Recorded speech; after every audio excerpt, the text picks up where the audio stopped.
നമസ്കാരം.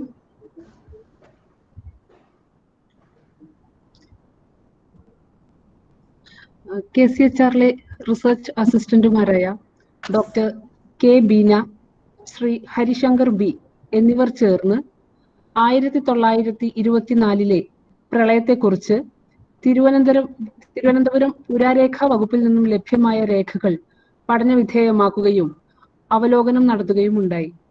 ഈ വിഷയം ഒരു വർക്കിംഗ് പേപ്പർ ആയി ഡോക്ടർ ബീന ഇന്ന് ഇവിടെ അവതരിപ്പിക്കുകയാണ്. ഒരു വർക്കിംഗ് പേപ്പർ ആയതുകൊണ്ട് തന്നെ പദ്ധതിയുടെ തുടർ പ്രവർത്തനങ്ങൾക്ക് ആവശ്യമായ അഭിപ്രായങ്ങളും നിർദ്ദേശങ്ങളും ശ്രോതാക്കളിൽ നിന്ന് പ്രതീക്ഷിക്കുന്നു. പരിപാടിയുടെ ഔപചാരികമായ സ്വാഗതം പറയുന്നതിനു വേണ്ടി ഞങ്ങളുടെ ഡയറക്ടർ പ്രൊഫസർ കാർത്തികേയൻ സാറിനെ ക്ഷണിക്കുന്നു. എല്ലാവർക്കും നമസ്കാരം. പ്രത്യേകിച്ച് ഈ മധ്യാഹ്നം കഴിഞ്ഞ നേരത്ത് ബഹുമാനപ്പെട്ട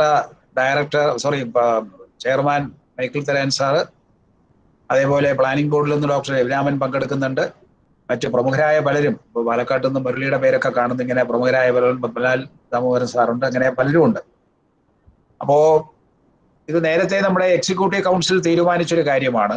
2018 പ്രളയം ഉണ്ടായപ്പോൾ ആ പ്രളയം സംബന്ധിച്ച രേഖകളും അഭിപ്രായങ്ങളും ഇങ്ങനെ മുഖാമുഖം കണ്ട് സംസാരിച്ചും രേഖപ്പെടുത്തുന്ന കാര്യങ്ങൾ KCHR ശേഖരിച്ച് അവയെക്കുറിച്ചൊരു പഠനം നടത്തണം എന്നുള്ളത്. ഇതിൽ 2 വശങ്ങളാണുള്ളത്. ഒന്ന്, നമ്മൾ ശേഖരിക്കുന്ന രേഖകളായിട്ട് തന്നെ KCHRൽ സൂക്ഷിക്കാൻ പറ്റും. അത് പിന്നീട് ഗവേഷണം നടത്തുന്നവർക്കോ പഠനം നടത്തുന്നവർക്കോ ഒരു പ്രമാണം എന്നുള്ള നിലയ്ക്ക് ഉപയോഗിക്കാനായിട്ട് പറ്റും. 2, ഇതിനെ അനുബന്ധിച്ചുകൊണ്ടൊരു റിപ്പോർട്ട് ഉണ്ടാക്കാം. ആ റിപ്പോർട്ട് നമുക്ക് ബന്ധപ്പെട്ട അധികാരികൾക്ക്, സർക്കാരിലേക്ക് അയക്കാം, ദുരന്ത നിവാരണ സമിതിക്ക് അയക്കാം. ഇങ്ങനെയാണ് കാര്യങ്ങൾ നടന്നത് എന്നുള്ളത് സംബന്ധിച്ചുള്ളത്. ഇതാണ് അന്ന് പ്രധാനമായും ചർച്ചയ്ക്ക് വന്ന കാര്യം. ഇപ്പോൾ 1924 പ്രളയമാണ്. മലയാള വർഷത്തിൽ പറഞ്ഞാൽ 99 വെള്ളപ്പൊക്കം എന്ന് പഴമക്കാർ പറഞ്ഞിരുന്ന 1924 വെള്ളപ്പൊക്കത്തെ സംബന്ധിച്ച രേഖകൾ പഠിക്കാനാണ്, അല്ലെങ്കിൽ അന്നത്തെ കേരളത്തിൽ ഉണ്ടായ പ്രളയത്തെക്കുറിച്ച് പഠിക്കാനാണ് KCHR തീരുമാനിച്ചത്. 2 പേരെ അതിലേക്ക് നിയോഗിച്ചത്, ഡോക്ടർ ബീനയും ഹരിശങ്കറയും.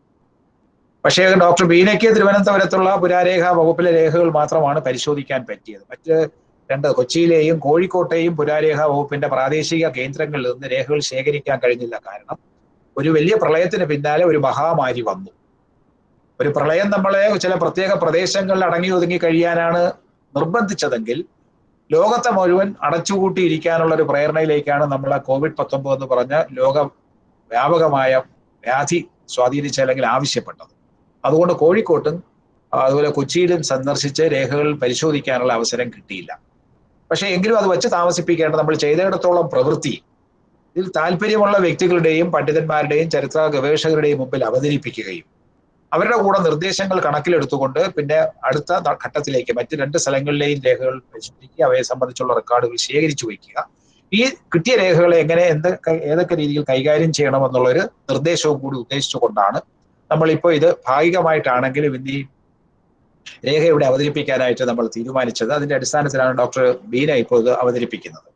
അപ്പൊ ഇതിൽ പ്രധാനപ്പെട്ട ഒരു കാര്യം എനിക്ക് പറയാനുള്ളത്, ഈ രേഖകളെ സംബന്ധിച്ച് ഇപ്പോൾ കേൾക്കുന്ന ഒരു അവലോകനം, ആ അവലോകനത്തിന് ശേഷം ഈ കണ്ടുകൊണ്ടിരിക്കുന്ന അല്ലെങ്കിൽ കേട്ടുകൊണ്ടിരിക്കുന്ന ആൾക്കാർക്ക് അവരുടെ അഭിപ്രായങ്ങൾ ഞങ്ങളുടെ ചാറ്റ് ബോക്സ് വഴിയോ അല്ലാതെ എഴുതി അറിയിച്ചു കഴിഞ്ഞാൽ നമുക്കിത് രേഖകളായിട്ട് തന്നെ, റെക്കോർഡായിട്ട് തന്നെ നമ്മുടെ ഓഫീസിൽ സൂക്ഷിക്കാനും അതിൽ പറയുന്ന കാര്യങ്ങൾ കൂടെ ചേർത്തുകൊണ്ട് ഞങ്ങളുടെ ഈ റിപ്പോർട്ടിനെ വിപുലീകരിക്കാനും മെച്ചപ്പെടുത്താനും സാധിക്കും. അതുകൊണ്ട് ബഹുമാനപ്പെട്ട അംഗങ്ങൾ, കേട്ടുകൊണ്ടിരിക്കുന്നവർ, ഇത് കാണുന്നവർ തങ്ങളുടെ അഭിപ്രായങ്ങൾ രേഖാമൂലം നൽകണം എന്ന് അഭ്യർത്ഥിക്കുകയാണ്. അത് ചാറ്റ് ബോക്സിലൂടെ തരാം, ഇല്ലെങ്കിൽ വാട്സാപ്പിലൂടെ അല്ലെങ്കിൽ ഇമെയിൽ സംവിധാനത്തിലൂടെയും KCHRനെ അറിയിച്ചു കഴിഞ്ഞാൽ നമുക്ക് അത് അങ്ങേയറ്റം സൗകര്യപ്രദമായിരിക്കും. അത് തന്നെ ഒരു രേഖയായിട്ട് നമുക്ക് പിന്നീട് ഭാവിയിലെ മാർഗദർശക രേഖയായിട്ട് ഉപയോഗിക്കാനും പറ്റും. ഈ ഒരു ആമുഖത്തോടു കൂടി ഞാൻ എൻ്റെ ഔദ്യോഗികമായ കർത്തവ്യത്തിലേക്ക് കടക്കുകയാണ്. ഈ യോഗത്തിൽ പങ്കെടുക്കുന്ന KCHRന്റെ ചെയർമാൻ ഡോക്ടർ മൈക്കിൾ തരാൻ സാറിനെ സ്വാഗതം ചെയ്യുന്നു. ഇതിൽ പങ്കെടുക്കുന്ന നമ്മുടെ പ്രധാനപ്പെട്ട ഒരുപാട് ആൾക്കാർ പങ്കെടുക്കാനായി എത്തിയിട്ടുണ്ട്. അവരെ മുഴുവൻ പേരെയും സ്വാഗതം ചെയ്യുന്നു. ഈ രേഖ അവതരിപ്പിക്കുന്ന ഡോക്ടർ ബീന KCHRന്റെ റിസർച്ച് അസിസ്റ്റന്റ് ആണ്. ഈ പർപ്പസിലേക്ക് ഈ ഉദ്ദേശം വെച്ചുകൊണ്ട് എടുത്തതാണ് ബീനയെയും ഹരിശങ്കറിനെയും. അവർ 2 പേരെയും സ്വാഗതം ചെയ്യുന്നു. മറ്റെല്ലാവരെയും ഒരിക്കൽ കൂടി സ്വാഗതം ചെയ്തുകൊണ്ട് അധ്യക്ഷ ഭാഷണത്തിനായിട്ട് പിന്നെ മൈക്കിൾ തരാൻ സാറിനോട് അഭ്യർത്ഥിക്കുന്നു. ഞാൻ നിർത്തുന്നു. വളരെ ഉപകാരം പ്രൊഫസർ കാർത്തികേയൻ നായർ ഇവിടെ ഈ അവതരണത്തിൽ പങ്കെടുക്കാനായി കേരളത്തിലെ വളരെ പ്രമുഖരായിട്ടുള്ള പല പഠിതാക്കളും ചിന്തകരും ഒരുമിച്ച് കൂടിയിട്ടുണ്ട് എന്ന് ഞാൻ മനസ്സിലാക്കുകയാണ്. ഈ പ്രളയത്തെക്കുറിച്ചുള്ള പഠനത്തിന് വേണ്ടി KCHR രൂപീകരിച്ച ഒരു ഉപദേശക സംഘമുണ്ട്. ആ ഉപദേശക സംഘത്തിലെ പലരും ഈ സമ്മേളനത്തിൽ വന്നിട്ടുണ്ട് എന്നുള്ളത് വളരെ സന്തോഷകരമായ ഒരു സംഗതിയാണ്. അതുകൂടാതെ ഡോക്ടർ പത്മലാലിനെ പോലെയും ഒക്കെയുള്ള ഈ വിഷയത്തെക്കുറിച്ച് കാര്യമായ ഉൾക്കാഴ്ചകൾ തരുവാൻ കഴിയുന്ന ധാരാളം പേര് ഈ മീറ്റിങ്ങിൽ വന്നിട്ടുണ്ട് എന്നുള്ളതും വളരെ സന്തോഷകരമാണ്. ഈ പഠനത്തെക്കുറിച്ച് പ്രൊഫസർ കാർത്തികേയൻ നായർ സാർ ഒന്ന് രണ്ട് കാര്യങ്ങൾ പറഞ്ഞിരുന്നു. അതായത് ഈ പ്രളയത്തെക്കുറിച്ച് പഠിക്കാൻ നമ്മൾ തീരുമാനിക്കുകയും അതിനുവേണ്ടി വളരെ വിപുലം എന്ന വാക്യാൻ ഉപയോഗിക്കുന്നത് ധാരാളം കാര്യങ്ങൾ പഠിക്കുക എന്നുള്ളതല്ല, പഠിക്കുന്ന കാര്യങ്ങളെ കഴിയുന്നത്ര അഗാധമായി പഠിക്കുക എന്നുള്ള ഉദ്ദേശത്തോടു കൂടി നമ്മളൊരു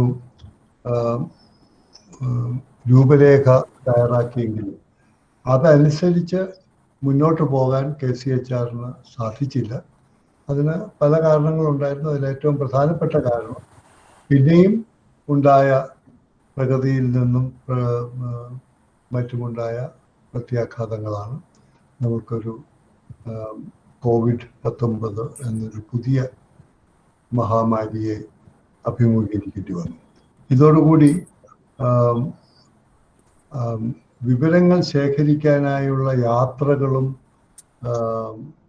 വ്യക്തിപരമായ അഭിമുഖങ്ങളും ഒക്കെ കുറയ്ക്കേണ്ടി വന്നു എന്ന് മാത്രമല്ല, പലതും ഇല്ലാതാകുകയും ചെയ്തു. അപ്പോൾ നമ്മുടെ വിവരം ശേഖരണത്തിൻ്റെ അടിസ്ഥാനത്തിലാണല്ലോ നമ്മളൊരു പ്രത്യേക സംവിധാനത്തെക്കുറിച്ച് കൂടുതൽ സംസാരിക്കാൻ സാധിക്കുക.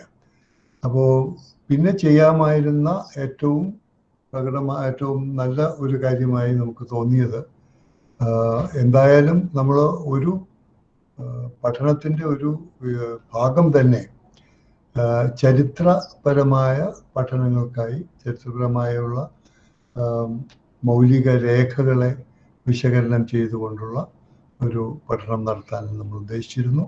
ആ പഠനം ഏറ്റവും നേരത്തെ ആക്കുക എന്നുള്ളതായിരുന്നു നമുക്ക് ചെയ്യാമായിരുന്നത്. ആറന്മുള പ്രദേശത്തും പമ്പയുടെ തീരങ്ങളിലും 1-2 അഭിമുഖ സംഭാഷണങ്ങൾ നടത്തുകയും ചില വിവരശേഖരണ യാത്രകൾ നടത്തുകയും ചെയ്തു. എങ്കിലും അത് മുന്നോട്ട് അധികം പോയില്ല. ഇനി അത് തുടരാം എന്നുള്ള ധാരണയിലാണ് നമ്മൾ എത്തിയിരിക്കുന്നത്. അത് ചെയ്യാനായി നമ്മെ സഹായിക്കാനായിട്ട് വിവിധ കോളേജുകളിലെ വിവിധ സംഘടനകൾ, ചരിത്ര വിദ്യാർത്ഥികളും അതുപോലെ തന്നെ നാഷണൽ സോഷ്യൽ സർവീസ് സ്കീമിൽപ്പെട്ടവരും ആയിട്ടുള്ള വിദ്യാർത്ഥികളും അധ്യാപകരും നമ്മെ സഹായിക്കാൻ മുന്നോട്ട് വന്നിട്ടുണ്ട്. അതും വലിയൊരു സഹായമായിട്ട് ഞങ്ങൾക്ക് ലഭ്യമായിട്ടുണ്ട്. അവരോടുള്ള കൃതജ്ഞതയും ഞാനിവിടെ അവതരിപ്പിക്കുകയാണ്. അപ്പോൾ പല വിധത്തിൽ ഉണ്ടായിട്ടുള്ള ചില പ്രശ്നങ്ങളെ കൂടി അഭിമുഖീകരിച്ചുകൊണ്ടാണ്, അതിനെ കൂടെ മറികടന്നുകൊണ്ടാണ് ഈ പഠനം മുന്നോട്ട് പോയിക്കൊണ്ടിരിക്കുന്നത്. ഈ കാര്യത്തിൽ ഏറ്റവും വലിയ ഒരു പ്രവർത്തനത്തിലൂടെയുള്ള സംഭാവനകൾ നൽകിക്കൊണ്ടിരിക്കുന്ന 2 പേര്, ഡോക്ടർ ബീനയും ശ്രീ ഹരിലാലും നമുക്ക് ഇന്നിപ്പോൾ ഇവിടെ ഇത് അവതരിപ്പിക്കാനായി വന്നിട്ടുണ്ട്. ഇവർ 2 പേരും ഗവേഷണ രംഗത്തെ പുതിയ ആൾക്കാരാണ്. പുതിയ ആൾക്കാരെന്ന് ഞാൻ ഉദ്ദേശിക്കുന്നത് മറ്റ് പലരെയും പോലെ ദീർഘകാലമായി ഈ രംഗത്ത് പ്രവർത്തിച്ച പരിചയം ഒന്നും പറയാനില്ലെങ്കിലും ഇവരുടെ ഈ വിഷയത്തോടുള്ള താല്പര്യവും വിഷയത്തോടുള്ള കമ്മിറ്റ്മെൻറ്റും നമ്മൾ മനസ്സിലാക്കുകയും അവർക്ക് വേണ്ട നിർദ്ദേശങ്ങൾ നൽകി അവരുടെ പഠനത്തെ സഹായിക്കുകയും ചെയ്യണമെന്നുള്ളതാണ് എൻ്റെ അഭ്യർത്ഥന. ഞാൻ മനസ്സിലാക്കുന്നതനുസരിച്ച് ഡോക്ടർ രവി രാമനെ പോലെയുള്ള മറ്റ് പ്രഗത്ഭരായിട്ടുള്ള ആളുകളൊക്കെ ഈ മീറ്റിങ്ങിലുണ്ട്. എല്ലാവരെയും കാണാനും മനസ്സിലാക്കാനും മിസ്റ്റർ ജയകുമാറിനെ എനിക്കിപ്പോൾ കാണാൻ സാധിക്കുന്നുണ്ട്. ഈ ടെക്നോളജിയെക്കുറിച്ച് കാര്യമായിട്ടൊന്നും പറയാനുള്ള കണ്ണൂർ യൂണിവേഴ്സിറ്റിയിൽ നിന്നും പ്രൊഫസർ രവീന്ദ്രൻ ഗോപിനാഥ് വന്നിട്ടുണ്ട്. അപ്പോൾ ഈ എല്ലാവരെയും കണ്ടിരുന്നുവെങ്കിൽ ഓരോരുത്തരെയും പേരെടുത്ത് പറയാൻ എനിക്ക് സാധിക്കുമായിരുന്നു. എന്തായാലും ഞാൻ അധികം നീട്ടുന്നില്ല.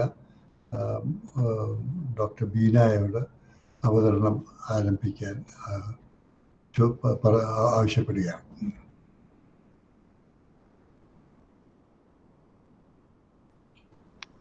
Sir, thank you sir. എല്ലാവർക്കും നമസ്കാരം.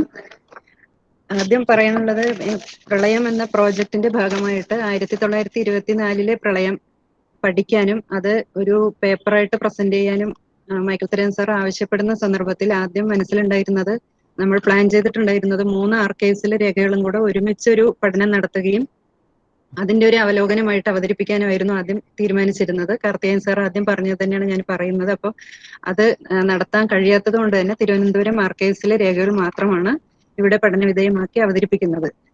അതിൽ തന്നെ 24 ഫയലാണ് നമ്മൾക്കിവിടെ ലഭ്യമായിട്ടുള്ളത്. ഗവൺമെന്റ് ഫയലുകളായിരുന്നു 24. ആ 24-ൽ തന്നെ ഏറ്റവും പ്രധാനപ്പെട്ടതെന്നും വളരെ വ്യക്തതയുള്ള പേജുകളും നമ്മൾക്ക് നമ്മുടെ പ്രോജക്റ്റുമായിട്ട് ഉപകരിക്കുന്നത് എന്ന് തോന്നിയതുമായ പേപ്പറുകൾ മാത്രം 3 മാസത്തോളം ഫോണിൽ ക്യാം സ്കാനറിൽ തന്നെ അത് സ്കാൻ ചെയ്തെടുത്ത് അത് ബൈൻഡ് ചെയ്ത് നമ്മുടെ KCHR ലൈബ്രറിയിൽ വരും. കാർത്തികേയൻ നായർ സാർ പറഞ്ഞതുപോലെ വരുന്ന തലമുറയിൽ കുട്ടികൾക്ക് പഠിക്കാനും ഉപകരിക്കുന്ന രീതിയിൽ നമ്മുടെ ലൈബ്രറിയിൽ സൂക്ഷിച്ചുകൊണ്ടാണ് അത് പഠനം നടത്തി ഒരു സാമാന്യ അവലോകനമായിട്ട് തയ്യാറാക്കിയത്. മൈക്കിൾ തരൻ സാർ ഇപ്പൊ സൂചിപ്പിക്കുകയുണ്ടായി, ഞങ്ങൾ തുടക്കക്കാരാണ്. അതുകൊണ്ട് തന്നെ ആദ്യം എഴുതി തുടങ്ങിയപ്പോൾ തന്നെ ഉണ്ടായിരുന്ന ഒരു ഡൗട്ട്, ആദ്യത്തെ ഒരൊറ്റ കത്ത്, ഒരേ ഒരു കത്ത് മാത്രം വെച്ച് തന്നെ ഒരു തീസിസ് എഴുതാനുള്ള മെറ്റീരിയൽ അതിൽ നിന്നും കിട്ടുന്നുണ്ടല്ലോ, എങ്ങനെയാണ് അത് എഴുതേണ്ടതെന്ന് അറിയാതെ വലിയ കൺഫ്യൂഷനിലായിരുന്നു. അപ്പോൾ സനൽ മാഷും വളരെയേറെ ഹെൽപ്പ് ചെയ്തിട്ടുണ്ട്. മൈക്കിൾ തരൻ സാറിനെ നിരന്തരം ഞാൻ വിളിച്ചുകൊണ്ടിരിക്കുമായിരുന്നു, അത് എങ്ങനെയാണ് അതൊന്ന് കൺക്ലൂഡ് ചെയ്ത് എഴുതാൻ എനിക്ക് കിട്ടുന്നില്ല എന്ന് പറഞ്ഞിട്ട്. അപ്പം കോവിഡിന്റെ ഒരു പശ്ചാത്തലത്തിൽ വീട്ടിലും കൂടി ആയതുകൊണ്ട് വളരെ സ്വസ്ഥമായിരുന്നു തന്നെ. വളരെ ചിന്തിച്ചും കഴിവിന്റെ പരമാവധി ഞാനും ഹരിയും കഴിവിന്റെ പരമാവധി ശ്രമിച്ചുകൊണ്ടാണ് ഇത്തരം ഒരു പേപ്പർ തയ്യാറാക്കിയിരിക്കുന്നത്. അപ്പൊ ഇതിൽ വരുന്ന പോരായ്മകള് എന്തായാലും പറഞ്ഞ് മനസ്സിലാക്കി തരുമെന്ന് തന്നെ പ്രതീക്ഷിക്കുന്നു. അതുപോലെ തന്നെ അഡ്വൈസറി കമ്മിറ്റിക്ക് മുമ്പാകെ ഇതൊരു പ്രാവശ്യം അവതരിപ്പിക്കാനുള്ള ഒരു അവസരം കിട്ടിയിട്ടില്ല എന്നുള്ളതും കൂടെ സങ്കടത്തോടു കൂടി പറയാണ്. കാരണം അന്ന് ഈ ഒരു സാഹചര്യം ആയതുകൊണ്ട് തന്നെയാണ്. എങ്കിലും എല്ലാവരും ഇപ്പം ഈ ഒരു മീറ്റിംഗിൽ പങ്കെടുക്കാൻ എത്തിയതിലും വളരെ സന്തോഷമുണ്ട്. അപ്പൊ എല്ലാവരുടെയും നിർദ്ദേശങ്ങളും അഭിപ്രായങ്ങളും മാനിച്ചുകൊണ്ട് ഈ ഫ്ലഡ് പ്രോജക്റ്റിന് 24-ലെ പ്രളയം എന്ന ഒരു വിഷയം എങ്ങനെ നമ്മൾക്ക് ഉൾപ്പെടുത്താം എന്നൊരു നിർദ്ദേശം എല്ലാവരിൽ നിന്നും പ്രതീക്ഷിച്ചുകൊണ്ട് ഞാൻ പേപ്പർ അവതരിപ്പിക്കാം. 1924-ലെ പ്രളയം, തിരുവനന്തപുരം പുരാരേഖാ വകുപ്പിലെ ലഭ്യമായ വസ്തുതകളുടെ സാമാന്യ അവലോകനം.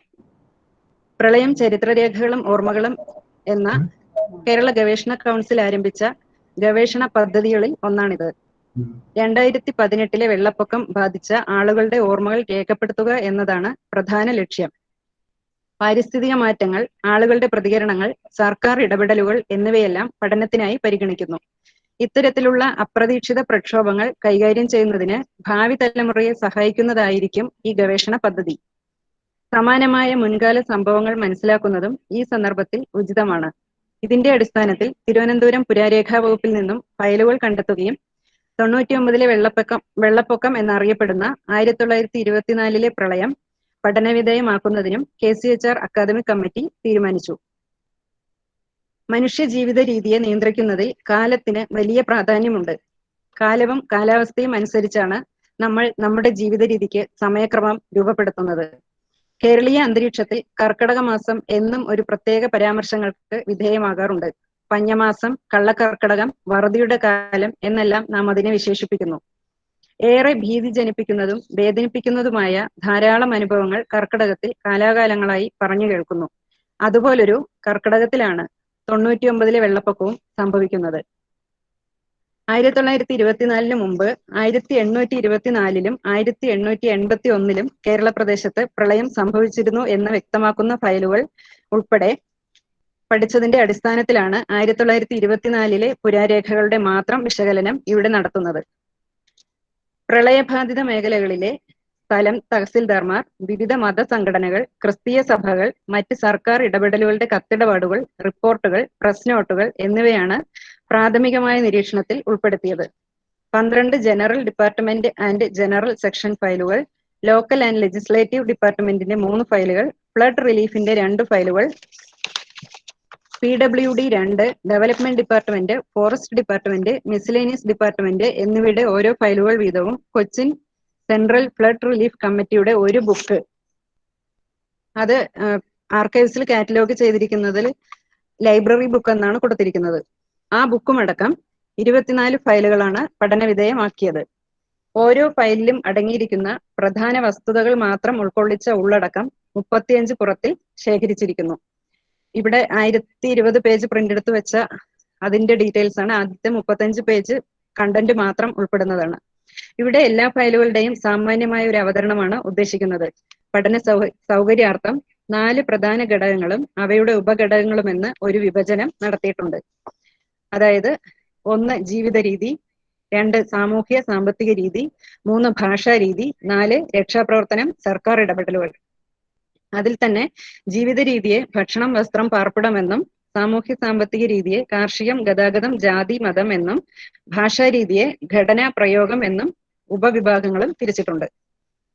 1924-ലെ മഹാപ്രളയം സംഭവിക്കുമ്പോൾ കേരളത്തിലെ ജീവിത രീതി, സാമൂഹ്യ സാമ്പത്തിക രീതി, ഭാഷാ രീതി എന്നിവയെല്ലാം എപ്രകാരമായിരുന്നു എന്ന് ഈ ഒരു പഠനത്തിലൂടെ വ്യക്തമാവുന്നുണ്ട്. അതോടൊപ്പം തന്നെ അന്നത്തെ സർക്കാർ ഇടപെടലുകൾ എങ്ങനെയായിരുന്നു, രക്ഷാപ്രവർത്തനങ്ങളുടെ സ്വഭാവം ഏത് രീതിയിലെല്ലാമായിരുന്നു എന്ന് ഒരു ഉൾക്കാഴ്ച ഉണ്ടാവുന്നതിനും ഈ നിരീക്ഷണങ്ങൾ സഹായിക്കുന്നു. അതിൽ ഓരോ വിഭാഗമായിട്ട് പറയാം. 1 ജീവിത രീതി. സുസ്ഥിരമായ ജീവിത രീതിക്ക് ഭക്ഷണം, വസ്ത്രം, പാർപ്പിടം എന്നിവ എത്രത്തോളം പ്രാധാന്യമർഹിക്കുന്നു എന്ന് പ്രത്യേകം വിശദമാക്കേണ്ട ആവശ്യമില്ല. എന്നിരുന്നാലും 1924-ൽ ആണെങ്കിലും 2018-ലാണെങ്കിലും മനുഷ്യരുടെ പ്രാഥമികമായ ആവശ്യങ്ങൾ നിറവേറ്റപ്പെടുക തന്നെ വേണം. എല്ലാ ജീവനും വിലപ്പെട്ടത് തന്നെയാണ്. ശവശരീരങ്ങൾ ഒഴുകി നടന്നതും മത്സ്യത്തൊഴിലാളികൾ പട്ടിണി കിടന്നതും കുട്ടികൾ പോലും ജോലി ചെയ്ത് വേതനം പറ്റിയിരുന്നതുമെല്ലാം ഒരുപക്ഷെ ഇന്നത്തെ സാഹചര്യത്തിൽ സങ്കല്പിക്കാനാവുന്നതല്ല. അന്ന് പട്ടിണി കിടന്ന മത്സ്യത്തൊഴിലാളികളുടെ പിന്മുറക്കാരാണ് ഇന്ന് രക്ഷകരായത് എന്നതും നമ്മൾ ഓർക്കേണ്ടതാണ്. 20-ാം നൂറ്റാണ്ടിന്റെ ആദ്യ പകുതിയിൽ കേരള ജനതയുടെ ജീവിത രീതി അന്ന് അവർക്ക് ലഭ്യമായിരുന്ന ഭക്ഷണം, വസ്ത്രം, പാർപ്പിടം എന്നിവയെ അടിസ്ഥാനപ്പെടുത്തി മനസ്സിലാക്കാവുന്നതാണ്. അതിൽ ഒരു കത്തിൽ പറയുന്ന ഒരു ചെറിയൊരു ഭാഗം വായിക്കാം. തിരുവല്ല താലൂക്ക് ഓഫീസിൽ നിന്ന് ലാൻഡ് റവന്യൂ കമ്മീഷണർക്കും ട്രിവാൻഡ്രത്തെ ദുരിതാശ്വാസ പ്രവർത്തനങ്ങൾക്ക് മേൽനോട്ടം വഹിക്കുന്ന സൂപ്പർവൈസറിനും ചേർത്ത് സ്ഥലം തഹസിൽദാരായ S. അപ്പാദുരൈ അയ്യർ 25/8/1924 വിശദമായൊരു കത്ത് എഴുതുന്നുണ്ട്. അന്നത്തെ ജനങ്ങളുടെ ജീവിത രീതിയുമായി ബന്ധപ്പെട്ട ഭക്ഷണം, വസ്ത്രം, പാർപ്പിടം എന്നീ ഘടകങ്ങളെയെല്ലാം തന്നെ ഇവിടെ വളരെ വ്യക്തമായി പ്രതിപാദിക്കുന്നുണ്ട്. അതുപോലെ തന്നെ land revenue commissioner Thiruvithamkoor chief സെക്രട്ടറിക്ക് എഴുതുന്ന കത്ത് ഒരു പരാതി ലഭിച്ചതിന്റെ വിശദാംശങ്ങളാണ്. ഉയർന്ന പ്രദേശങ്ങളിലുള്ള വൻ വൃക്ഷങ്ങൾ വെട്ടിമുറിക്കുന്നത് വ്യാപകമായി തുടരുന്ന സാഹചര്യം ഇവിടെയുണ്ട്. അങ്ങനെ വരുമ്പോൾ വെള്ളപ്പൊക്കത്തോടൊപ്പം വൻ വൃക്ഷങ്ങളും കടപുഴകി വരികയാണ്. ഇത് അതിവിസ്താരമായ ഒഴുക്കിന് കാരണമാകുന്നു. സാധാരണക്കാരന്റെ കൃഷിഭൂമികളും ആവാസ വ്യവസ്ഥകളും ഈ കുത്തൊഴുക്കിൽ ഇല്ലാതെയാവുകയാണ്. കത്തിലെ വരികളാണ് വായിച്ചതിപ്പം. വ്യാപകമായ തോതിലുള്ള നാശനഷ്ടങ്ങൾ തടയപ്പെടേണ്ടതാണ് എന്നതാണ് കത്തിന്റെ ഉള്ളടക്കം.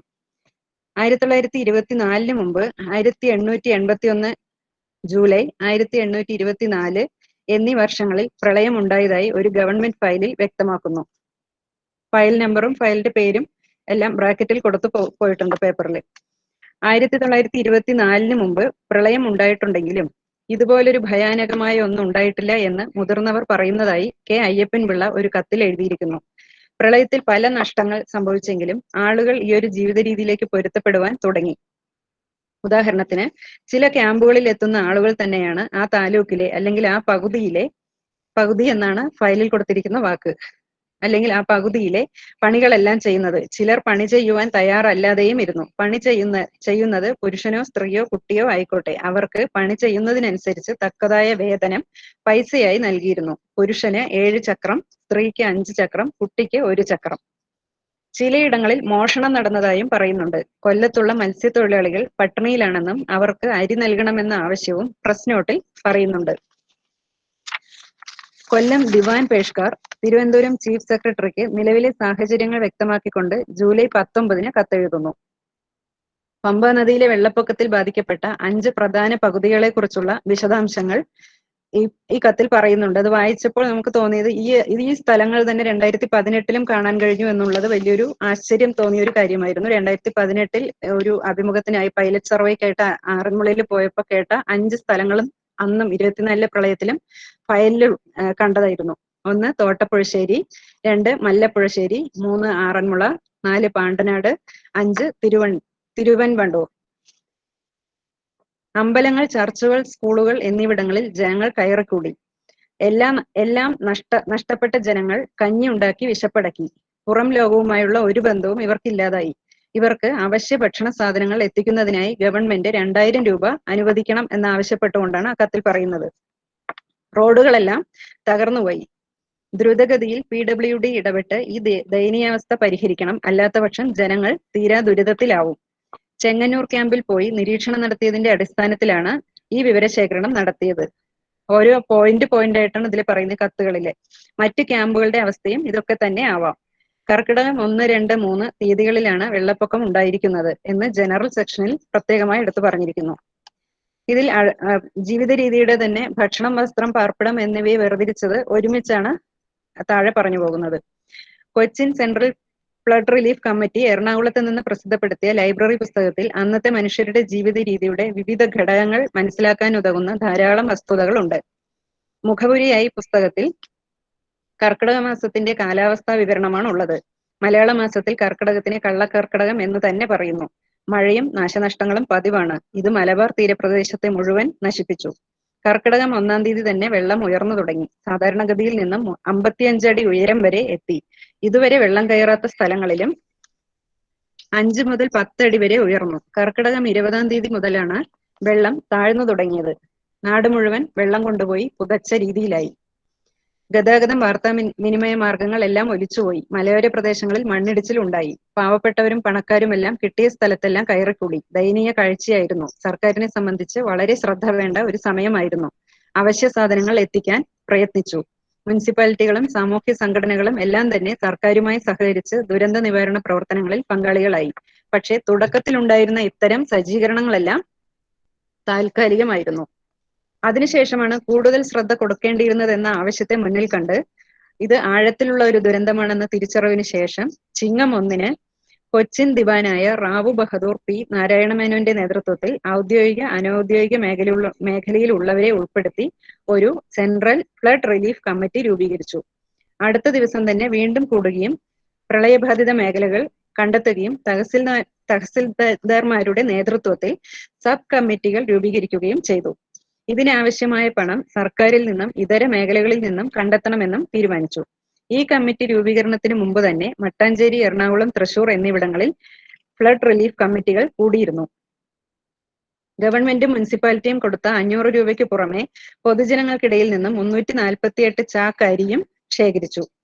ഒരു ദിവസം 20 ചാക്ക് അരി ഭക്ഷണം ഉണ്ടാക്കി 6000 പേർക്ക് വീതം 10 ദിവസം ഭക്ഷണം കൊടുത്തു.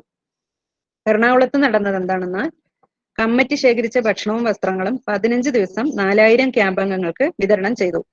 തൃശൂര് ഗ്രാമങ്ങളിൽ നിന്നുള്ളവരാണ് അഭയാർത്ഥികളായി വന്നത്. സർക്കാരിന്റെ 540 രൂപ സഹായത്തോടെ റിലീഫ് ക്യാമ്പുകൾ തുറന്നിരുന്നു. 6 കേന്ദ്രങ്ങളിലായി 600 രൂപയോളം വില വരുന്ന അരി സൗജന്യമായി കൊടുത്തു. സെൻട്രൽ കമ്മിറ്റിയുടെ ആദ്യപടി ഭരണപരമായ രീതിയിൽ തന്നെ പ്രമേയങ്ങൾ പാസാക്കി തഹസിൽദാർ, സബ് മജിസ്ട്രേറ്റ് എന്നിവർക്കെല്ലാം അറിയിപ്പുകൾ കൊടുത്തു. ട്രഷറിയിൽ ഇതിനായി ഒരു അക്കൗണ്ട് ആരംഭിച്ചു. സംസ്ഥാനത്തിനകത്തു നിന്നും പുറത്തുനിന്നും പൊതുജനങ്ങളിൽ നിന്നുമെല്ലാം ഫണ്ട് കണ്ടെത്തിയാൽ മാത്രമേ ഇത് മുന്നോട്ട് കൊണ്ടുപോകാൻ കഴിയൂ എന്ന് ഉറപ്പിച്ചു. കൊച്ചിയിൽ സംഭവിച്ചത്: കൊച്ചി കണയന്നൂർ താലൂക്കിൽ പ്രളയബാധിത മേഖലകളിലെല്ലാം ക്യാമ്പുണ്ടായി. 16,500 രൂപയാണ് ഗവൺമെന്റിന് ചെലവായത്. അവിടെ തന്നെ മുകുന്ദപുരം താലൂക്കിൽ 41 ക്യാമ്പുകളാണ് അന്നുണ്ടായിരുന്നത്. കൊച്ചിൻ ലോക്കൽ ആൻഡ് ലെജിസ്ലേറ്റീവ് ഡിപ്പാർട്ട്മെന്റിന്റെ നടപടിക്രമങ്ങളെ കുറിച്ച് വിശദമാക്കുന്ന ഒരു റിപ്പോർട്ടുണ്ട്. ഓഗസ്റ്റ് 5, 1924 15,250 ചാക്ക് അരി ഗവൺമെന്റ് വാങ്ങിച്ചത് ഏതെല്ലാം സ്ഥലങ്ങളിൽ വിതരണം ചെയ്തു എന്ന കണക്ക് ഈ റിപ്പോർട്ടിൽ കൊടുത്തിട്ടുണ്ട്. അതത് ഇടങ്ങളിൽ തഹസിൽദാർമാർ വഴിയാണ് ചാക്കുകൾ കൈമാറിയത്.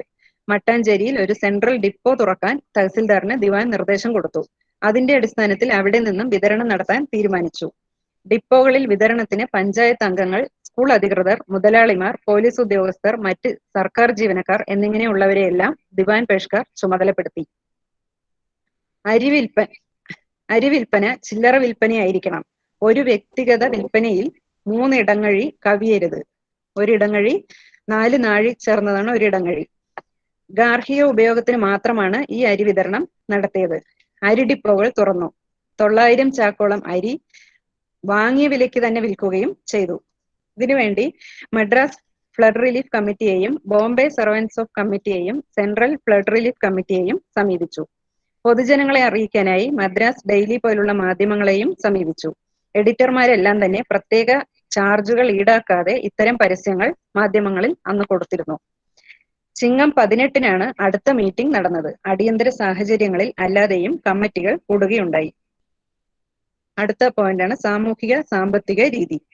1924 കാലഘട്ടത്തിൽ കേരള സമൂഹത്തിൽ നിലനിന്നിരുന്ന സാമൂഹ്യ സാമ്പത്തിക രീതി മനസ്സിലാക്കുന്നതിന് ഏറെ പ്രയോജനപ്രദമാണ് കാർഷിക, ഗതാഗത, ജാതി, മത ചിന്താഗതികൾ തിരിച്ചറിയുക എന്നത്. പഠന സൗകര്യാർത്ഥമാണ് ഈ വർഗീകരണം നടത്തിയിട്ടുള്ളത്. 1924 സെപ്റ്റംബർ 27 ഇറങ്ങിയ സർക്കാർ പത്രക്കുറിപ്പിൽ കുറഞ്ഞ പലിശയ്ക്ക് കൊടുത്ത വായ്പ, വീട് പണിയാനുള്ള വായ്പ, നികുതികൾ എന്നിവയെക്കുറിച്ചാണ് പറയുന്നത്. ഈ പത്രക്കുറിപ്പിലെ പ്രസ്താവനകൾ അന്നത്തെ കേരള സമൂഹത്തിന്റെ നേർചിത്രങ്ങൾ വരച്ചു കാണിക്കുന്നവയാണ്. 1. പഞ്ചായത്ത് മുഖേന റോഡ് നിർമ്മാണം, അറ്റകുറ്റപ്പണികൾ എന്നിവയ്ക്ക് 6,348 രൂപ. തൊഴിൽ രഹിതർക്ക് തൊഴിൽ നൽകാനുള്ള നീക്കങ്ങൾ നഗരസഭ തീരുമാനിച്ചു. താഴെ പോയിന്റ് ആയിട്ടാണ് ഞാൻ വായിക്കുന്നത്. കർഷകർക്ക് വിത്ത് നൽകി. 76,500 രൂപ കാർഷിക ലോണുകൾക്ക് അനുവദിച്ചു. കുറഞ്ഞ വിലയ്ക്ക് അരി നൽകാനുള്ള ഡിപ്പോകൾ തുടങ്ങി. വീട് മേയാനുള്ള പുല്ല്, തടി, മുള, മറ്റ് കെട്ടിട നിർമ്മാണ സാധനങ്ങൾ എന്നിവ കുറഞ്ഞ വിലയ്ക്ക് നൽകാൻ വേണ്ടി മാത്രം ഡിപ്പോകൾ തുടങ്ങി. നികുതി അടയ്ക്കാനുള്ള സമയം നീട്ടി നൽകുകയും 1,59,761 രൂപയുടെ നികുതി റദ്ദാക്കുകയും ചെയ്തു. ചാരായം, കള്ള് ഷാപ്പുകൾക്കായി 50,000 രൂപയോളം വരുന്ന എക്സൈസ് നികുതി ഇളവ് ചെയ്തു. സെൻട്രൽ ഫ്ലഡ് റിലീഫ് ഫണ്ട് മുഖേന ശേഖരിക്കപ്പെട്ട സംഭാവനകളുടെ കുറച്ചൊരു വിശദീകരണം കൊടുക്കുന്നുണ്ട്. കേരളത്തിന് പുറത്തുനിന്ന് ആദ്യമായി ഫണ്ട് വന്നത് മദ്രാസിൽ നിന്നാണ്. 1000 രൂപ. ഗോളിയാറിലെ സിന്ധ്യ മഹാരാജാവിൽ നിന്നും 5000 രൂപയാണ് സംഭാവനയായി വന്നത്. ഇന്ത്യയിലെ വിവിധ ഭാഗങ്ങളിൽ നിന്ന് ഫണ്ട് പിരിച്ചു. Madras relief fund chairman Seshagiri അയ്യരുമായി ഒരു ചർച്ച നടത്തിയതിന്റെ ഫലമായി സർവൻസ് ഓഫ് ഇന്ത്യയുടെയും 7th Indian flood relief fund ബോംബെയുടെയും ചെയർമാൻ GK ദേവ്ദാർ, ഇവർ ഇരുവരും കൊച്ചിയിൽ വന്ന് പ്രളയം പഠിച്ച് കൊച്ചി ദിവാനുമായി അഭിമുഖം നടത്തി 10,000 രൂപയും കൂടി കൊടുക്കാൻ തീരുമാനിച്ചു. 7,500 രൂപ മദ്രാസും 2,500 രൂപ ബോംബെയും. ഈ ഫണ്ട് വിതരണം നടത്തിയതിന്റെ വിശദമായ റിപ്പോർട്ടും ഫയലിൽ കൊടുത്തിട്ടുണ്ട്. വ്യവസായ സംരംഭകരും മതമേധാവികളും പൊതുജനങ്ങളും പൗരപ്രമുഖരും ഇതിൽ സഹകരിച്ചു. എല്ലാം കൂടി 43,955 രൂപയാണ് കളക്ട് ചെയ്തത്. ഡെവലപ്മെന്റ് ഡിപ്പാർട്ട്മെന്റിന്റെ രേഖകൾ പരിശോധിച്ചതിൽ ട്രിവാൻഡ്രം സെൻട്രൽ കോഓപ്പറേറ്റീവ് ബാങ്ക് പ്രളയ രക്ഷാപ്രവർത്തനങ്ങൾക്കായി അനുവദിച്ച വായ്പകളുടെ വിശദാംശങ്ങളാണ്. 2 ലക്ഷം രൂപയും 18,000 രൂപയും ഫ്ലഡ് റിലീഫിനായുള്ള വായ്പയായി അനുവദിച്ചിരിക്കുന്നു എന്നതാണ് കത്തിന്റെ ഉള്ളടക്കം. പാലം പുനർനിർമ്മിക്കണമെന്ന് ആവശ്യപ്പെട്ട് ട്രാവൻകൂർ ദിവാന് PWDയിൽ നിന്നും അയക്കുന്ന എസ്റ്റിമേറ്റ് ആണ് ഫയൽ നമ്പർ 4 പ്രധാനമായിട്ടുള്ളത്. 26 July 1924 Travancore flood relief central കമ്മിറ്റിയുടെ നടപടിക്രമങ്ങൾ വിശദമാക്കുന്ന കത്തിലെ പ്രധാന ആശയം സാമ്പത്തിക സഹായങ്ങൾ തന്നെയാണ്. കമ്മിറ്റി തീരുമാനവുമായി ബന്ധപ്പെട്ട് തിരുവിതാംകൂറിന് അകത്തും പുറത്തുമുള്ള സഹായമനസ്കരുടെ സഹകരണം തേടാൻ കമ്മിറ്റി തീരുമാനിച്ചു. ഫ്ലഡ് റിലീഫുമായി ബന്ധപ്പെട്ട് ട്രാവൻകൂർ ഫ്ലഡ് റിലീഫ് കമ്മിറ്റി രൂപീകരിക്കാൻ തീരുമാനിച്ചു. ഇത് എക്സിക്യൂട്ടീവ് ആൻഡ് കളക്റ്റീവ് കമ്മിറ്റിയെ ഏൽപ്പിക്കാൻ തീരുമാനിച്ചു. ഇൻഫർമേഷനും പബ്ലിസിറ്റിക്കുമായി ബന്ധപ്പെട്ട കമ്മിറ്റികൾ രൂപീകരിക്കാനും ഇതുമായി ബന്ധപ്പെട്ട വിവരങ്ങൾ കളക്ട് ചെയ്യാനും അവ സെക്രട്ടറിയെ അറിയിക്കാനും ഈ കമ്മിറ്റി തീരുമാനിച്ചു. ഫ്ലഡിന്റെ സാഹചര്യം മുതലെടുത്ത് പൂഴ്ത്തിവെപ്പും മറ്റും ഒഴിവാക്കുന്നതിന് വേണ്ട നിർദ്ദേശങ്ങൾ നൽകാൻ ഗവൺമെന്റിന് വേണ്ട മാർഗനിർദ്ദേശങ്ങൾ നൽകാൻ സ്പെഷ്യൽ കമ്മിറ്റി രൂപീകരിക്കാൻ തീരുമാനിച്ചു.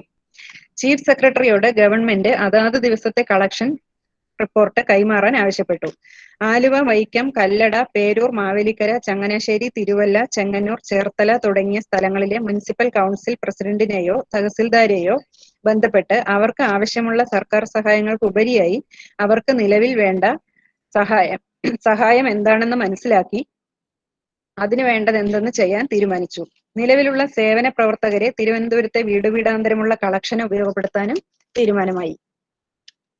കളക്ഷനുമായി ബന്ധപ്പെട്ട് നിയമിക്കപ്പെട്ടവർ വാർഡ് മെമ്പർമാർ വഴി ചുമതലകൾ നൽകണമെന്ന് തീരുമാനിച്ചു. 5 രൂപയിലധികം ഡൊണേറ്റ് ചെയ്യുന്നവർക്ക് റെസീറ്റ് നൽകാനും പത്രങ്ങളിൽ പേരുവിവരങ്ങൾ പ്രസിദ്ധപ്പെടുത്താനും കമ്മിറ്റി തീരുമാനിച്ചു. ഇത്തരത്തിൽ ലഭിക്കുന്ന സംഭാവനകൾ ഇംപീരിയൽ ബാങ്ക് ഓഫ് ഇന്ത്യയിൽ ഇതിനായി ഒരു പ്രത്യേക അക്കൗണ്ട് തുറന്ന് അതിൽ നിക്ഷേപിക്കാൻ തീരുമാനിച്ചു. തിരുവിതാംകൂറിലെ പ്രളയത്തിന്റെ യഥാർത്ഥ ചിത്രം പത്രങ്ങളിൽ, പ്രത്യേകിച്ച് ഇന്ത്യയിലെ തന്നെ വിദൂര ദേശങ്ങളിൽ നിന്ന് പ്രസിദ്ധീകരിക്കുന്ന പത്രങ്ങളിലും ഇതിനു പുറമെ സിലോൺ, ബർമ പോലെയുള്ള ഇടങ്ങളിലും പ്രസിദ്ധീകരിക്കുന്നതിനും അവിടങ്ങളിൽ നിന്നുള്ള തുക പിരിക്കുന്നതിനും തീരുമാനിച്ചു.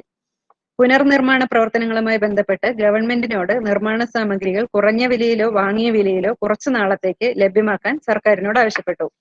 ദുരിതാശ്വാസ പ്രവർത്തനങ്ങളുമായി ബന്ധപ്പെട്ട് കാർഷിക ലോണുകൾ അനുവദിക്കാൻ ഗവൺമെന്റിനോടും മറ്റ് റവന്യൂ വകുപ്പിനോടും ആവശ്യപ്പെടാൻ തീരുമാനിച്ചു. ദുരിതാശ്വാസ പ്രവർത്തനങ്ങളുടെ ഏകോപനവുമായി ബന്ധപ്പെട്ട് ഒരു ഉദ്യോഗസ്ഥനെ നിയമിക്കാൻ സർക്കാരിനോട് ആവശ്യപ്പെടാൻ കമ്മിറ്റി തീരുമാനിച്ചു. ഉദ്യോഗസ്ഥനായ എബ്രഹാമിനെ പന്തളത്തേക്കും കെ കൃഷ്ണ അയ്യരിനെ കൊല്ലം തൊട്ട് ആലപ്പുഴ വരെയുള്ള തീരപ്രദേശത്തുള്ള നഗരങ്ങളിലേക്കും അയക്കാൻ തീരുമാനിച്ചു. വിലക്കയറ്റം രൂക്ഷമായ സ്ഥലങ്ങളിൽ കുറഞ്ഞ വിലയ്ക്ക് വിൽക്കാനായി അരിയും അവരെ ഏൽപ്പിച്ചു.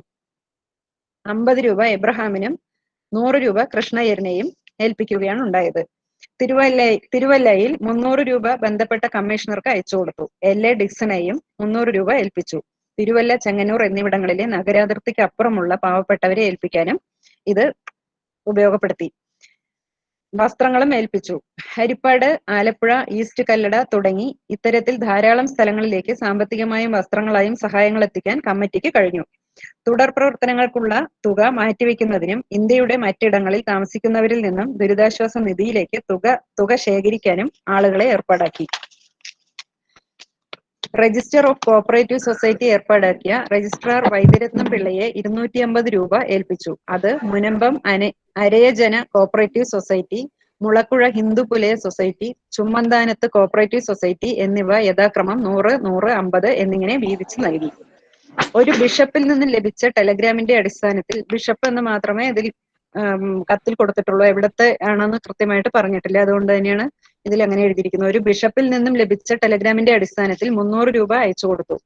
ബിഷപ്പിന്റെ ടെലഗ്രാം എന്ന് മാത്രമാണ് ഉള്ളത്. വിശദമായ വിലാസം നൽകാൻ ഇതിൽ കഴിഞ്ഞിട്ടില്ല എന്നും റിപ്പോർട്ടിൽ എഴുതിയിട്ടുണ്ട്.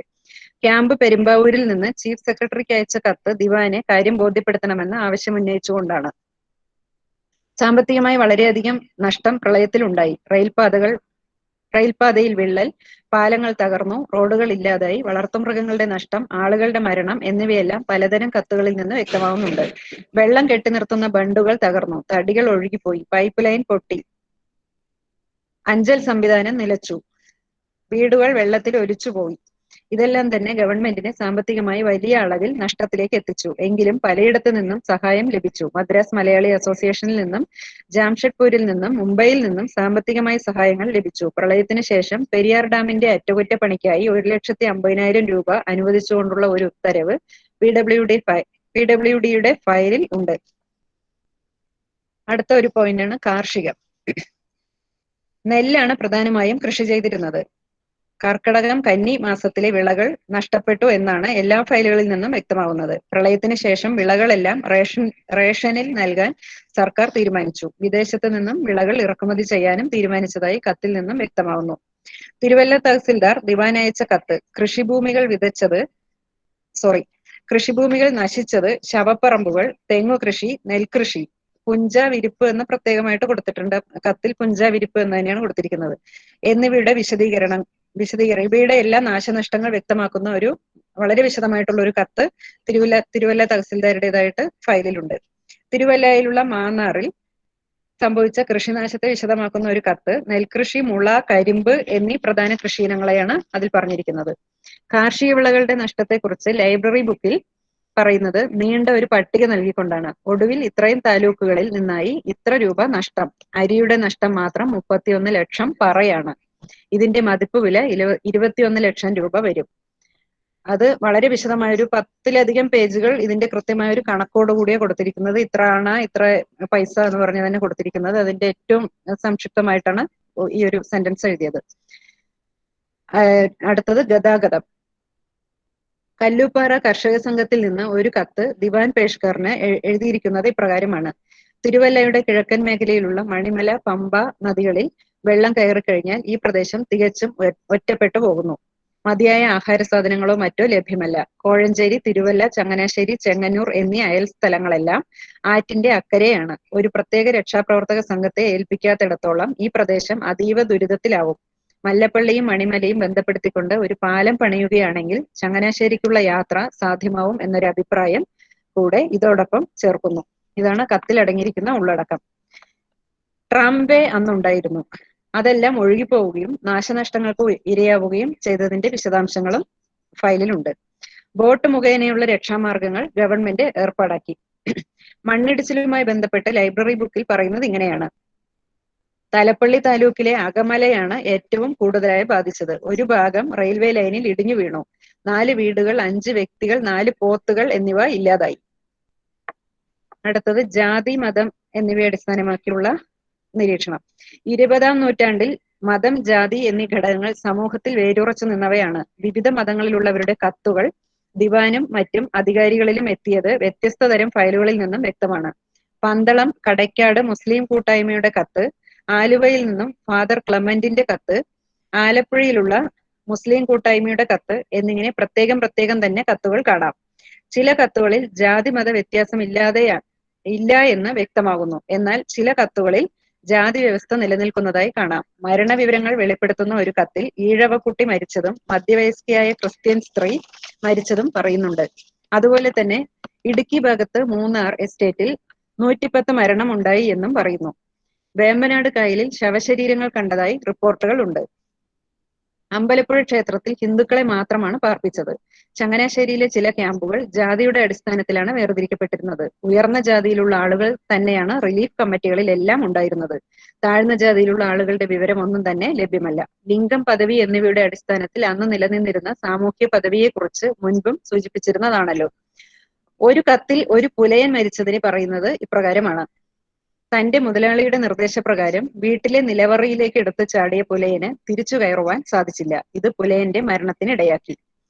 തിരുവല്ലയിൽ നിന്നും തഹസിൽദാരുടെ മേൽനോട്ടത്തിൽ പ്രളയബാധിതരുടെ പട്ടിക തയ്യാറാക്കിയിരിക്കുന്നത് തന്നെ ജാതിയുടെ അടിസ്ഥാനത്തിൽ വേർതിരിച്ച് എഴുതിക്കൊണ്ടാണ്. തങ്ങൾ, ക്രിസ്ത്യൻ, പണിയൻ, നായർ, ആശാരി, ഈഴവർ, കല്ലൻ, അരയൻ, ചെട്ടി, മുഹമ്മദൻ, വേലൻ, തട്ടാൻ എന്നിങ്ങനെയാണ് ജാതി പേരുകൾ പറഞ്ഞിരിക്കുന്നത്. ഭാഷയുടെ അടിസ്ഥാനത്തിൽ 1924 സർക്കാർ ഫയലുകളും കത്തിടപാടുകളും മാത്രം പരിശോധന വിധേയമാക്കിയതിനാൽ ഒരു കാലഘട്ടത്തിന്റെ ഭാഷയുടെ വിവിധ ഘടനകളും പ്രയോഗങ്ങളും വിലയിരുത്തുക എന്നത് അസാധ്യമാണ്. എന്നിരുന്നാലും ഔദ്യോഗികമായ ഈ ഇടപെടലുകൾക്ക് കൊളോണിയൽ ഭരണവ്യവസ്ഥയുമായി വളരെയേറെ ബന്ധമാണ് കാണാനാവുന്നത്. ഫയലുകളിൽ നിന്നും ലഭ്യമായ എല്ലാ കത്തുകളിലും അഭിസംബോധനയ്ക്കും കത്ത് അവസാനിപ്പിക്കുന്നതിനും ഉപയോഗിച്ചിരുന്ന വാക്കുകളിൽ നിന്നും അക്കാലത്ത് നിലനിന്നിരുന്ന വിധേയത്വത്തിന്റെ തെളിവുകൾ കാണാൻ സാധിക്കും. Example, I beg, please, prayer, വിനീത വിധേയൻ എന്നിങ്ങനെയാണ് എല്ലാ കത്തുകളിലും കൊടുത്തിരിക്കുന്നത്. കർഷക സംഘം പ്രസിഡന്റ് കത്ത് അവസാനിപ്പിച്ചുകൊണ്ട് പറഞ്ഞു നിർത്തുന്നത് യാചനാപൂർവം എന്നാണ്. രക്ഷാപ്രവർത്തനം. അടുത്തത് രക്ഷാപ്രവർത്തനം, സർക്കാർ ഇടപെടലുകളും എങ്ങനെയായിരുന്നു എന്ന്. ഈ 2 കത്തുകളിൽ മാത്രമാണ് ഉദ്യോഗസ്ഥർ രക്ഷാപ്രവർത്തനങ്ങളിൽ ഏർപ്പെട്ടിരുന്നതായി കാണാൻ സാധിച്ചത്.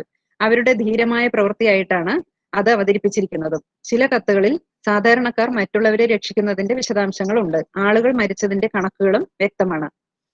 സ്ത്രീകളുടെയും കുട്ടികളുടെയും മൃതദേഹം വെള്ളത്തിൽ ഒഴുകി നടക്കുന്നതായി പരാമർശിക്കുന്നു. കാടിനുള്ളിൽ താമസിക്കുന്നവരുടെ മരണവും രേഖപ്പെടുത്തിയ കത്തുകളുണ്ട്. സർക്കാർ ഇടപെടലുകൾ മുൻപ് സൂചിപ്പിച്ച എല്ലാ ഘടകങ്ങളിലും വ്യക്തമാവുന്നുണ്ട്. ജനറൽ സെക്ഷനിലെ ഒരു ഫയലിൽ ചേർത്തിരിക്കുന്ന വിവരങ്ങൾ ഇപ്രകാരമാണ്. സ്കൂൾ ഹെഡ്മാസ്റ്റർ ചെങ്ങന്നൂരുള്ള സ്കൂൾ ഹെഡ്മാസ്റ്റർ കുട്ടികളിൽ നിന്നും ശേഖരിച്ച ദുരിതാശ്വാസ നിധിയിലേക്കുള്ള പണം സംബന്ധിച്ച Telegram. Marthoma Syrian church Malabar Thiruvalla സെമിനാരിയിൽ സംഘടിപ്പിച്ച പ്രളയ സംബന്ധിയായ വിവരശേഖരണത്തിനും പുനഃപ്രവർത്തനങ്ങളുടെ കൂടിയാലോചനകൾക്കും വേണ്ടി ഒത്തുചേർന്ന യോഗത്തിന്റെ കത്ത്. ഈ ആലോചനയുടെ അടിസ്ഥാനത്തിൽ ദിവാൻ പേഷ്കറിന് അയച്ച കത്ത്. തിരുവല്ലയിലെ ദുരിതാശ്വാസ പ്രവർത്തകരും പുനർനിർമ്മാണ പ്രവർത്തകരും ഒരുമിച്ച് തിരുവനന്തപുരം ചീഫ് സെക്രട്ടറിക്ക് ഓഗസ്റ്റ് 8, 1924 അയച്ച വിശദ വിവരങ്ങളടങ്ങിയ കത്ത്. ഈ പ്രവർത്തനങ്ങൾക്കായി ഒരു കമ്മിറ്റി തന്നെ അവർ രൂപീകരിക്കുകയുണ്ടായി. കമ്മിറ്റി അംഗങ്ങളാവട്ടെ ഉന്നത ശ്രേണിയിലുള്ളവരായിരുന്നു. ഉദാഹരണത്തിന് പി ചെറിയാൻ, റിട്ടയർഡ് ഹൈക്കോടതി ജഡ്ജാണ് കമ്മിറ്റിയുടെ പ്രസിഡന്റ്. റാൻ സാഹിബ് G Zachariah, retired municipal society ex president, municipal council secretary. P P Kurian, retired divisional assistant, first class magistrate, അവരാണ് ട്രഷറർ. അങ്ങനെ ആ കൊടുത്തിരിക്കുന്ന ഓരോ വ്യക്തികളും വളരെ ഉന്നത ശ്രേണിയിലുള്ളവരായിരുന്നു എന്നുള്ളതാണ് ഇതിന് തെളിവ്. കൊച്ചിൻ ലോക്കൽ ആൻഡ് ലെജിസ്ലേറ്റീവ് ഡിപ്പാർട്ട്മെന്റിന്റെ നടപടിക്രമങ്ങളെ കുറിച്ച് വിശദമാക്കുന്ന വേറൊരു റിപ്പോർട്ടും ഉണ്ട്. ഓഗസ്റ്റ് 5, 1924 15,250 ചാക്കരി ഗവൺമെന്റ് വാങ്ങിച്ചത് ഏതെല്ലാം സ്ഥലങ്ങളിൽ വിതരണം ചെയ്തു എന്ന കണക്ക് അതാതിടങ്ങളിലെ തഹസിൽദാർമാർ വഴിയാണ് ചാക്കുകൾ കൈമാറിയത്. മട്ടാഞ്ചേരിയിൽ ഒരു സെൻട്രൽ ഡിപ്പോ തുറക്കാൻ തഹസിൽദാറിന് ദിവാൻ നിർദ്ദേശം കൊടുത്തു. അതിന്റെ അടിസ്ഥാനത്തിൽ അവിടെ നിന്നും വിതരണം നടത്താൻ തീരുമാനിച്ചു. ഡിപ്പോകളിൽ വിതരണത്തിന് പഞ്ചായത്ത് അംഗങ്ങൾ, സ്കൂൾ അധികൃതർ, മുതലാളിമാർ, പോലീസ് ഉദ്യോഗസ്ഥർ, മറ്റ് സർക്കാർ ജീവനക്കാർ എന്നിങ്ങനെയുള്ളവരെ ദിവാൻ പേഷ്കർ ചുമതലപ്പെടുത്തി.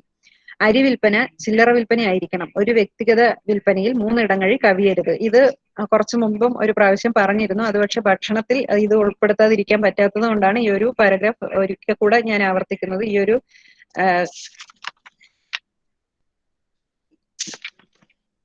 രക്ഷാപ്രവർത്തനത്തിന്റെ ഭാഗത്ത് ഈ ഒരു സംഭവം ഇല്ലാതിരുന്നാൽ അത് അഭംഗിയായി തോന്നും എന്നതുകൊണ്ടാണ് ഇത് ആവർത്തനം വന്നത്, ഈ ഒരു പാരഗ്രാഫ് മാത്രം. ഡിപ്പാർട്ട്മെന്റ് മേധാവികൾ കഴിയുന്നത്ര ഡിപ്പോകൾ സന്ദർശിച്ച് വിലയിരുത്തിക്കൊണ്ടിരിക്കണം.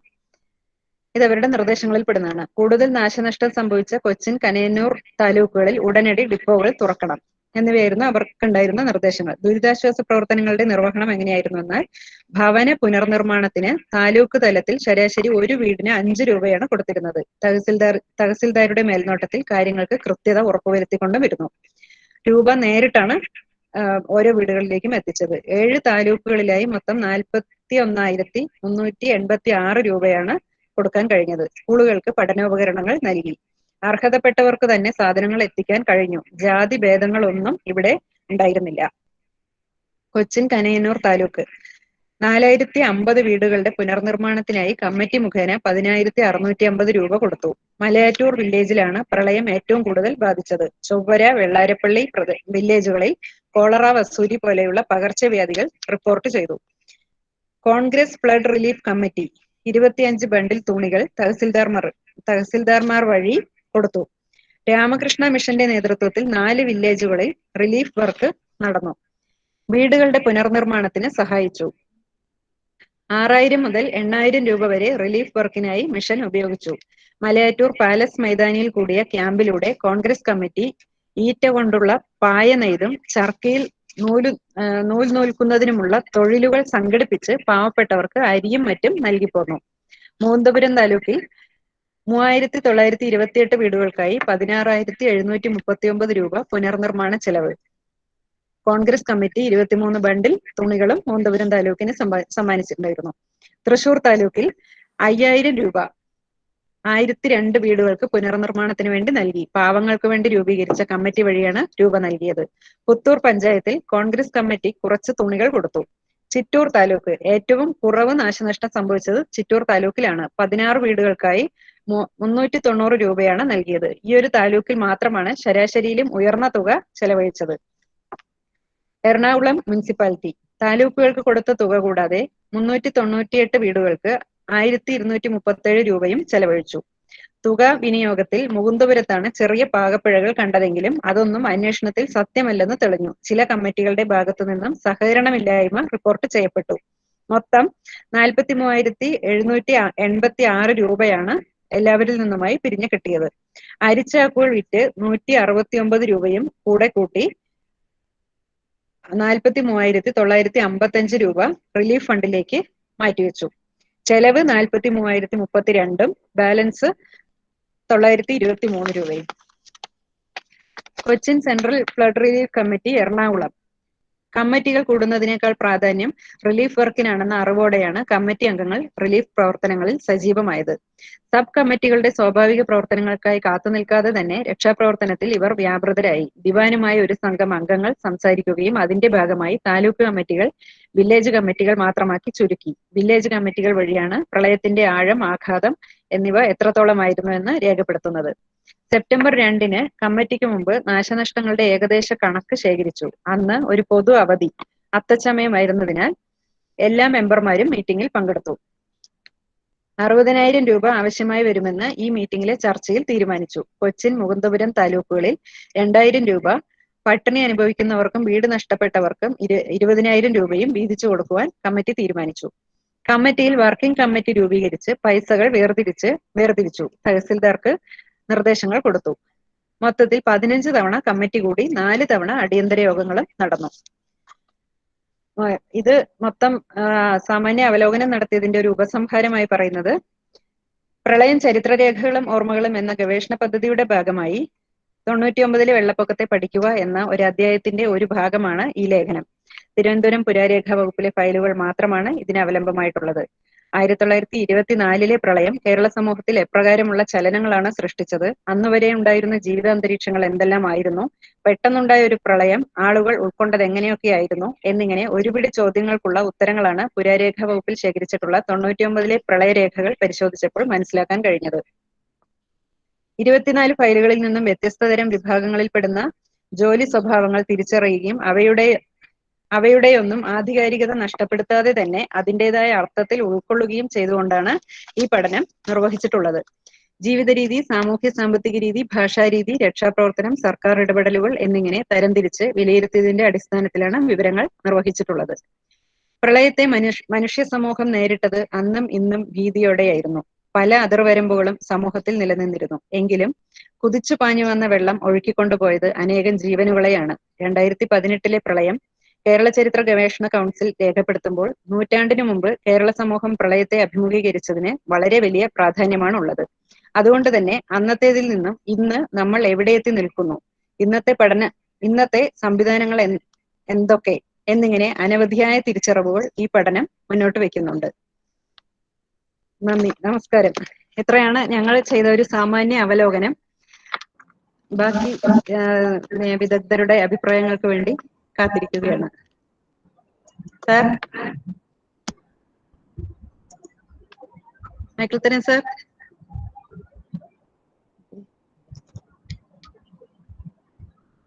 സാറില്ലേ ഇതാ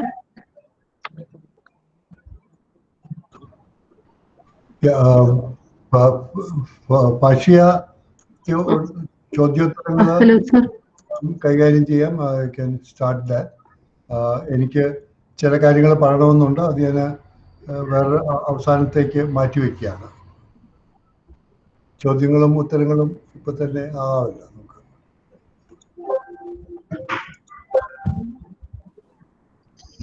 ഹലോ, ഹലോ, കേൾക്കാമോ? കേൾക്കുന്നുണ്ട്. നന്നായി പ്രസന്റ് ചെയ്ത ഒരു പുതിയ ഈ 1924-ലെ വെള്ളപ്പൊക്കത്തെ കുറിച്ച് ഒരു നല്ല ഇൻഫർമേഷൻ കിട്ടി. എനിക്ക് ഒരു അറിയാനുള്ളൊരു കാര്യമാണ്. ഇപ്പോ വലിയ ചർച്ചകളായ ഒന്നാണ് ഡാമുകൾ. അപ്പൊ അന്നത്തെ ഈ ഡാമുകളുടെ വെള്ളവും ഡാം തുറന്നു അങ്ങനെ എന്തെങ്കിലും അതിന്റെ റിപ്പോർട്ടുകളോ അതെങ്ങനെയാണ് ആ വെള്ളം ഡാമുകളിൽ നിന്നുള്ള വെള്ളം ഈ വെള്ളപ്പൊക്കത്തെ വല്ലതും സ്വാധീനിച്ചിട്ടുണ്ടോ, അങ്ങനെ ഒരു കാര്യം ഉണ്ടായിട്ടുണ്ടോ, അതിനെക്കുറിച്ച് എന്തെങ്കിലും രേഖകളുണ്ടോ, അത് വല്ലതും മാഡത്തിന്റെ പഠനത്തിൽ ശ്രദ്ധയിൽപ്പെട്ടിട്ടുണ്ടോ?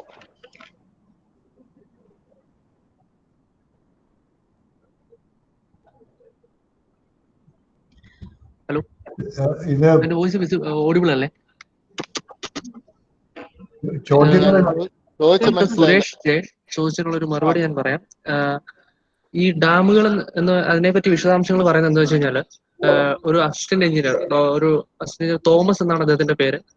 അപ്പൊ അദ്ദേഹം എന്താ ചെയ്തതെന്ന് വെച്ച് കഴിഞ്ഞാല് ഈ ഡാമുകൾ വിസിറ്റ് ചെയ്തു. അപ്പം അതിലൊരു പ്രധാനപ്പെട്ട ഡാം പറഞ്ഞിരിക്കുന്നത് പെരിയാർ ഡാം എന്ന് മാത്രമാണ്. മുല്ലപ്പെരിയാറിനോ അല്ലെങ്കിൽ വേറൊരു എന്നോ അവർ കോട്ട് ചെയ്തില്ല, പെരിയാർ ഡാം എന്ന് മാത്രമാണ്.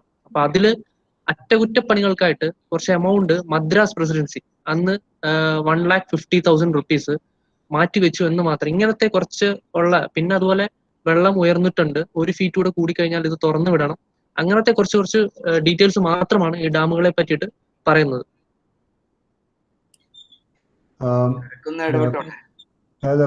പാഷ്യയുടെ ഒരു കാര്യം പറയാൻ ഉദ്ദേശിക്കുകയാണ്. പക്ഷേ അത് കുറച്ചും കൂടെ ഒന്ന് നിയന്ത്രണം എന്ന് ഞാൻ ഉദ്ദേശിച്ചത് ജനാധിപത്യപരമായ നിയന്ത്രണമാണ്. അതായത് ചോദ്യങ്ങളോ ഒന്നിനോടൊന്ന് റിലേറ്റഡ് ആയിട്ടുള്ള 2-3 ചോദ്യങ്ങൾ ഒരുമിച്ച് ഉത്തരം പറയാനായി ബീനയോട് ആവശ്യപ്പെടുക. ഇപ്പൊ ഈ ഹരിലാലാന്ന് തോന്നുന്നു ഇപ്പൊ സംസാരിച്ചല്ലേ?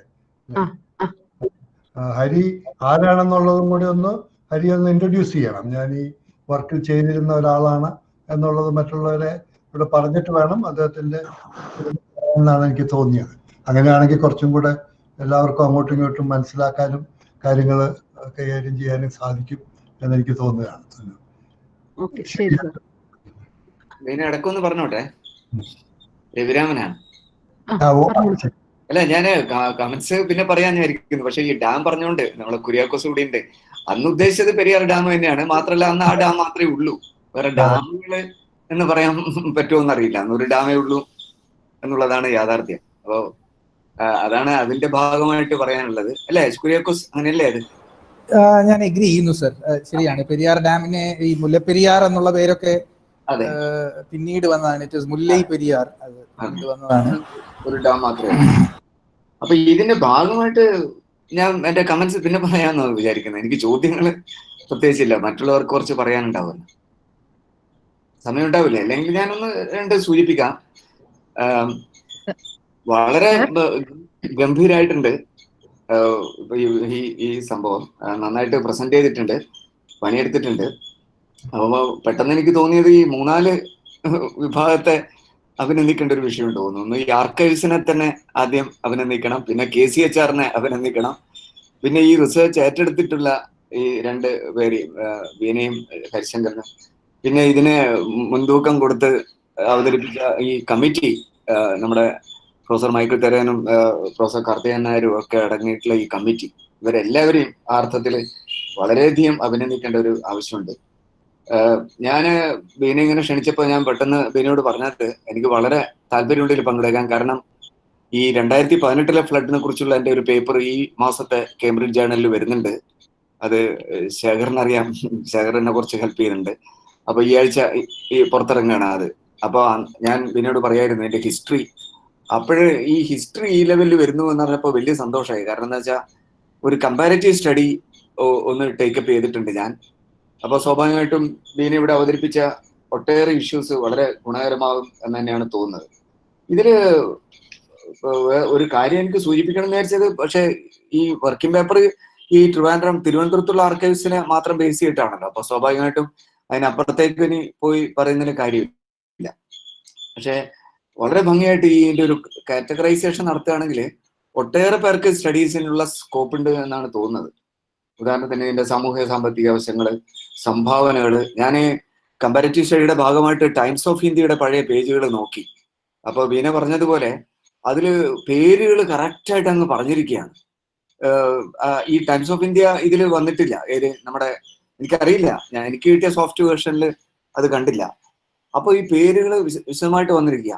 പിന്നെ നമ്മള് ഇന്ത്യക്കകത്തു നിന്നുള്ള ഫണ്ടിങ് മാത്രമല്ല, വിദേശത്തു നിന്നുള്ള ഫണ്ടിങ്ങും ആ അർത്ഥത്തില് വന്നിട്ടുണ്ട്. അപ്പൊ ഇത്തവണത്തെ നമ്മള് ഫ്ലഡ് വന്നപ്പോ പുറത്തുനിന്ന് നമുക്ക് ഇത് സ്വീകരിക്കാൻ നമ്മളെ തടസ്സപ്പെടുത്തിയല്ലോ. അപ്പൊ മോഡേൺ ഗവൺമെന്റ് വന്നപ്പോ അത് തടസ്സപ്പെടുകയാണ് ചെയ്യുന്നത്. അപ്പൊ ഇങ്ങനെ ഒരു ഭയങ്കര കമ്പാരിറ്റീവ് എവിഡൻസിന്റെ ഒട്ടേറെ സാധ്യതകള് എനിക്ക് കാണാൻ പറ്റുന്നുണ്ട് പെട്ടെന്ന് നോക്കിയപ്പോ തന്നെ.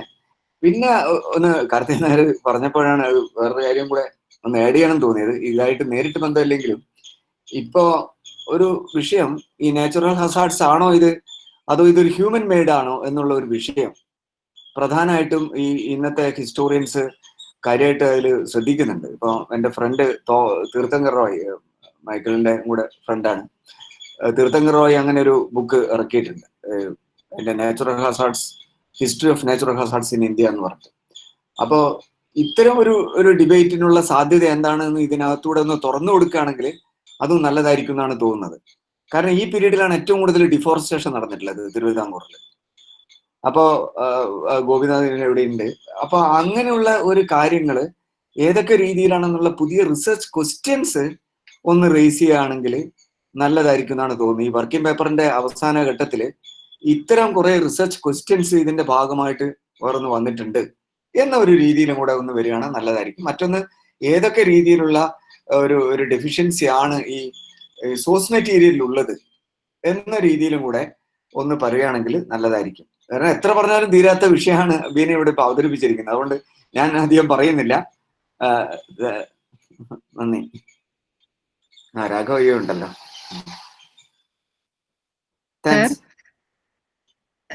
സാർ, ഞാനിത് പറഞ്ഞിട്ടുണ്ടായിരുന്നതിന്റെ കാര്യം, ഞങ്ങൾ ഇതിൽ തുടക്കക്കാരാണ്. മൈക്കിൾ തരൻ സാർ ആദ്യം പറഞ്ഞത് തന്നെയാണ് എനിക്കിപ്പോഴും പറയാനുള്ളത്. കാരണം ഇതിൽ എന്താണ് ഇനി ചെയ്യേണ്ടത് എന്നുള്ള നിർദ്ദേശങ്ങളാണ് വിദഗ്ധരായ ഓരോരുത്തരിൽ നിന്നും ഞങ്ങൾക്ക് കിട്ടാനുള്ളത്. അപ്പൊ ഇതിനിപ്പോ ഞങ്ങൾ മറുപടി പറയുന്നത് ചിലപ്പോൾ അത് ഉചിതമാവണമെന്നില്ല. അതുകൊണ്ട് തന്നെ സാർമാരിൽ നിന്നുള്ള നിർദ്ദേശങ്ങൾ വളരെ വിനയത്തോടു കൂടി അപേക്ഷിക്കുകയാണ് ചെയ്യുന്നത്. എനിക്ക് ഗോപിനാഥ് 2-3 കമന്റ്സ് ആയിരുന്നു ഉള്ളത്.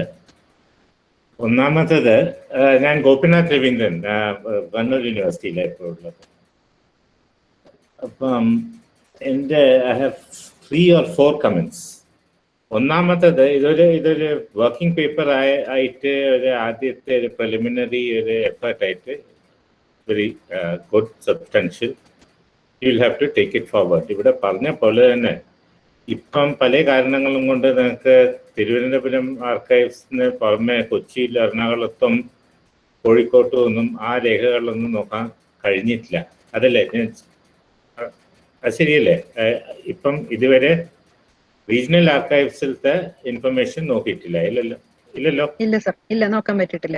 ഇത് എന്താണ്, ട്രിവാൻഡ്രം മാത്രമേ നോക്കിയിട്ടുള്ളൂ. അതും കൂടി നോക്കണം. എന്താണെന്ന് വെച്ചാൽ ബ്രിട്ടീഷ് മലബാറിൽ റെക്കോർഡ് കീപ്പിംഗ് ഒരു പക്ഷേ ഇതിനെക്കാട്ടും കുറേയും കൂടി അഡ്വാൻസ്ഡ് ആയിരിക്കും. ഇതിൽ ഈ പ്രളയം പറയുമ്പം ഞാൻ മനസ്സിലാക്കുന്ന 2-3 ഭാഗങ്ങളുണ്ട്. ഒന്ന്, ഇതിൻ്റെ ഒരു ഹ്യൂമൻ ലൈഫിൻ്റെ മോർട്ടാലിറ്റി, ഡെമോഗ്രഫിക് ഇമ്പാക്റ്റ് ഒന്ന്. രണ്ടാമത്തത് ഇതിൻ്റെ ഇക്കോണമി ബിഫോർ ആൻഡ് ആഫ്റ്റർ. അപ്പോൾ ഞാൻ പറയാൻ നോക്കുന്നത് പബ്ലിക് ഹെൽത്ത് റെക്കോർഡ് തീർച്ചയായിട്ടും നോക്കേണ്ടി വരും. പബ്ലിക് ഹെൽത്ത് ആനുവൽ റെക്കോർഡ്സ് ഉണ്ടോ കൊച്ചിയിൽ? ബ്രിട്ടീഷ് മലബാറിലുണ്ട്. അതുകൊണ്ടാണ് ഞാൻ ചോദിക്കുന്നത്. പബ്ലിക് ഹെൽത്തിൻ്റെ annual director of public health അല്ലെങ്കിൽ സാനിറ്ററി കമ്മീഷണർ ആയിരുന്നു 21 വരെ പറഞ്ഞത്, 20 വരെ ചില സ്റ്റേറ്റ്സിൽ പറഞ്ഞത്. ആ പേര് മാത്രമേ മാറുന്നുള്ളൂ. അതൊരു ആനുവൽ റിപ്പോർട്ടാണ്. മോർട്ടാലിറ്റി, മോർബിഡിറ്റി, എന്താണ്, ഹെൽത്ത് വർക്ക്സ്, ഹെൽത്ത് എഞ്ചിനീയറിങ് എല്ലാത്തിനെ പറ്റിയിട്ടുള്ളത്. അത് ബ്രിട്ടീഷ് ഇതിലുണ്ട്, എല്ലാ ഡിസ്ട്രിക്ട്സിലും ഉണ്ട്. ഇവിടെ ഉണ്ടോ എനിക്കറിയില്ല. കൊച്ചിയിലുണ്ടെങ്കിൽ അതും കൂടി നോക്കണം. ഉണ്ടാവും. പബ്ലിക് ഹെൽത്ത് എന്തായാലും റെക്കോർഡ് ചെയ്തിട്ടുണ്ടായിരുന്നു. അതുകൊണ്ട് പബ്ലിക് ഹെൽത്ത് ഡേറ്റ പ്രിൻസ്ലി സ്റ്റേറ്റ്സിൻ്റെയും കൂടി സാനിറ്ററി കമ്മീഷണറിൻ്റെ റിപ്പോർട്ടിൽ വരാറുണ്ട്, ഇന്ത്യൻ്റെ സാനിറ്ററി കമ്മീഷണറിൻ്റെ റിപ്പോർട്ടിൽ. അതുകൊണ്ട് ഈ പബ്ലിക് ഹെൽത്ത് ഡേറ്റ അനിവാര്യമായിട്ട് നോക്കേണ്ട ആവശ്യമുണ്ട്. എന്നാലല്ലേ നമുക്ക് മനസ്സിലാവുള്ളൂ 24 മുമ്പേയും 24 കഴിഞ്ഞിട്ടും. രണ്ടാമത്തത്, ഇപ്പം ഞാനിപ്പോൾ 1918 ഫ്ലൂ പഠിക്കുവാണ്. ഫ്ലൂ പഠിക്കുമ്പോൾ ഇപ്പോൾ ഉള്ള പോലെ തന്നെ കോമോർബിഡിറ്റീസ് വരുന്നുണ്ട്. അപ്പം പണ്ടേ സ്ഥിതി മോശമായ സ്ഥലങ്ങളിലാണ് ഇങ്ങനത്തെ ഒരു നാച്ചുറൽ ഡിസാസ്റ്ററോ വരുമ്പം, നാച്ചുറൽ ആണോ ഹ്യൂമൻ ആണോ അത് വേറെ ഒരു പ്രശ്നമാണ്. പക്ഷേ ഈ ഡിസാസ്റ്റർ വരുമ്പോൾ അതിൻ്റെ ഇമ്പാക്റ്റ് കൂടുതൽ ഇമ്പാക്റ്റ് വരുന്നത്. അതുകൊണ്ട് അതും കൂടി നോക്കേണ്ടി വരും. ഈ ലാൻഡ് റവന്യൂ സീരിയൽ ഡേറ്റ ഉണ്ടോ? ഞാൻ നിങ്ങളുടെ പ്രസന്റേഷനിലെ സീരിയൽ ഡേറ്റ കണ്ടിട്ടില്ല. ഇത് നിങ്ങൾ പറയുന്നത് ഓരോ ന്യൂസ് പേപ്പർ റിപ്പോർട്ടും ഫയൽ റിപ്പോർട്ടും എടുത്തിട്ടുള്ള ഓരോ എന്താണ് നമ്പേഴ്സാണ്. സീരിയൽ ഇൻഫർമേഷൻ ഉണ്ടോ? കുറച്ചും കൂടി ഒരു താലൂക്ക് ലെവലിലോ വില്ലേജ് ലെവലിലോ മറ്റേ സീരിയൽ ഇൻഫർമേഷൻ ഉണ്ടെങ്കിൽ? ഉണ്ട് സാർ, അതിൽ ഡീറ്റെയിൽ ആയിട്ടുണ്ട് ലാൻഡ് റവന്യൂ അതിന്റെ ഫയലില്. അല്ല, ഫയലിലല്ല, ഇത് ആനുവൽ പബ്ലിക്കേഷൻസ് ഉണ്ടോ? ലാൻഡ് റവന്യൂ കളക്ഷൻ ഇല്ല ഇല്ല ഇല്ല അങ്ങനെയില്ല. ഉണ്ടാവും. ഡിമാൻഡ് കളക്ഷൻ എന്താണ് ബാലൻസ് DCB സ്റ്റേറ്റ്മെന്റ് ഉണ്ടാവുമല്ലോ.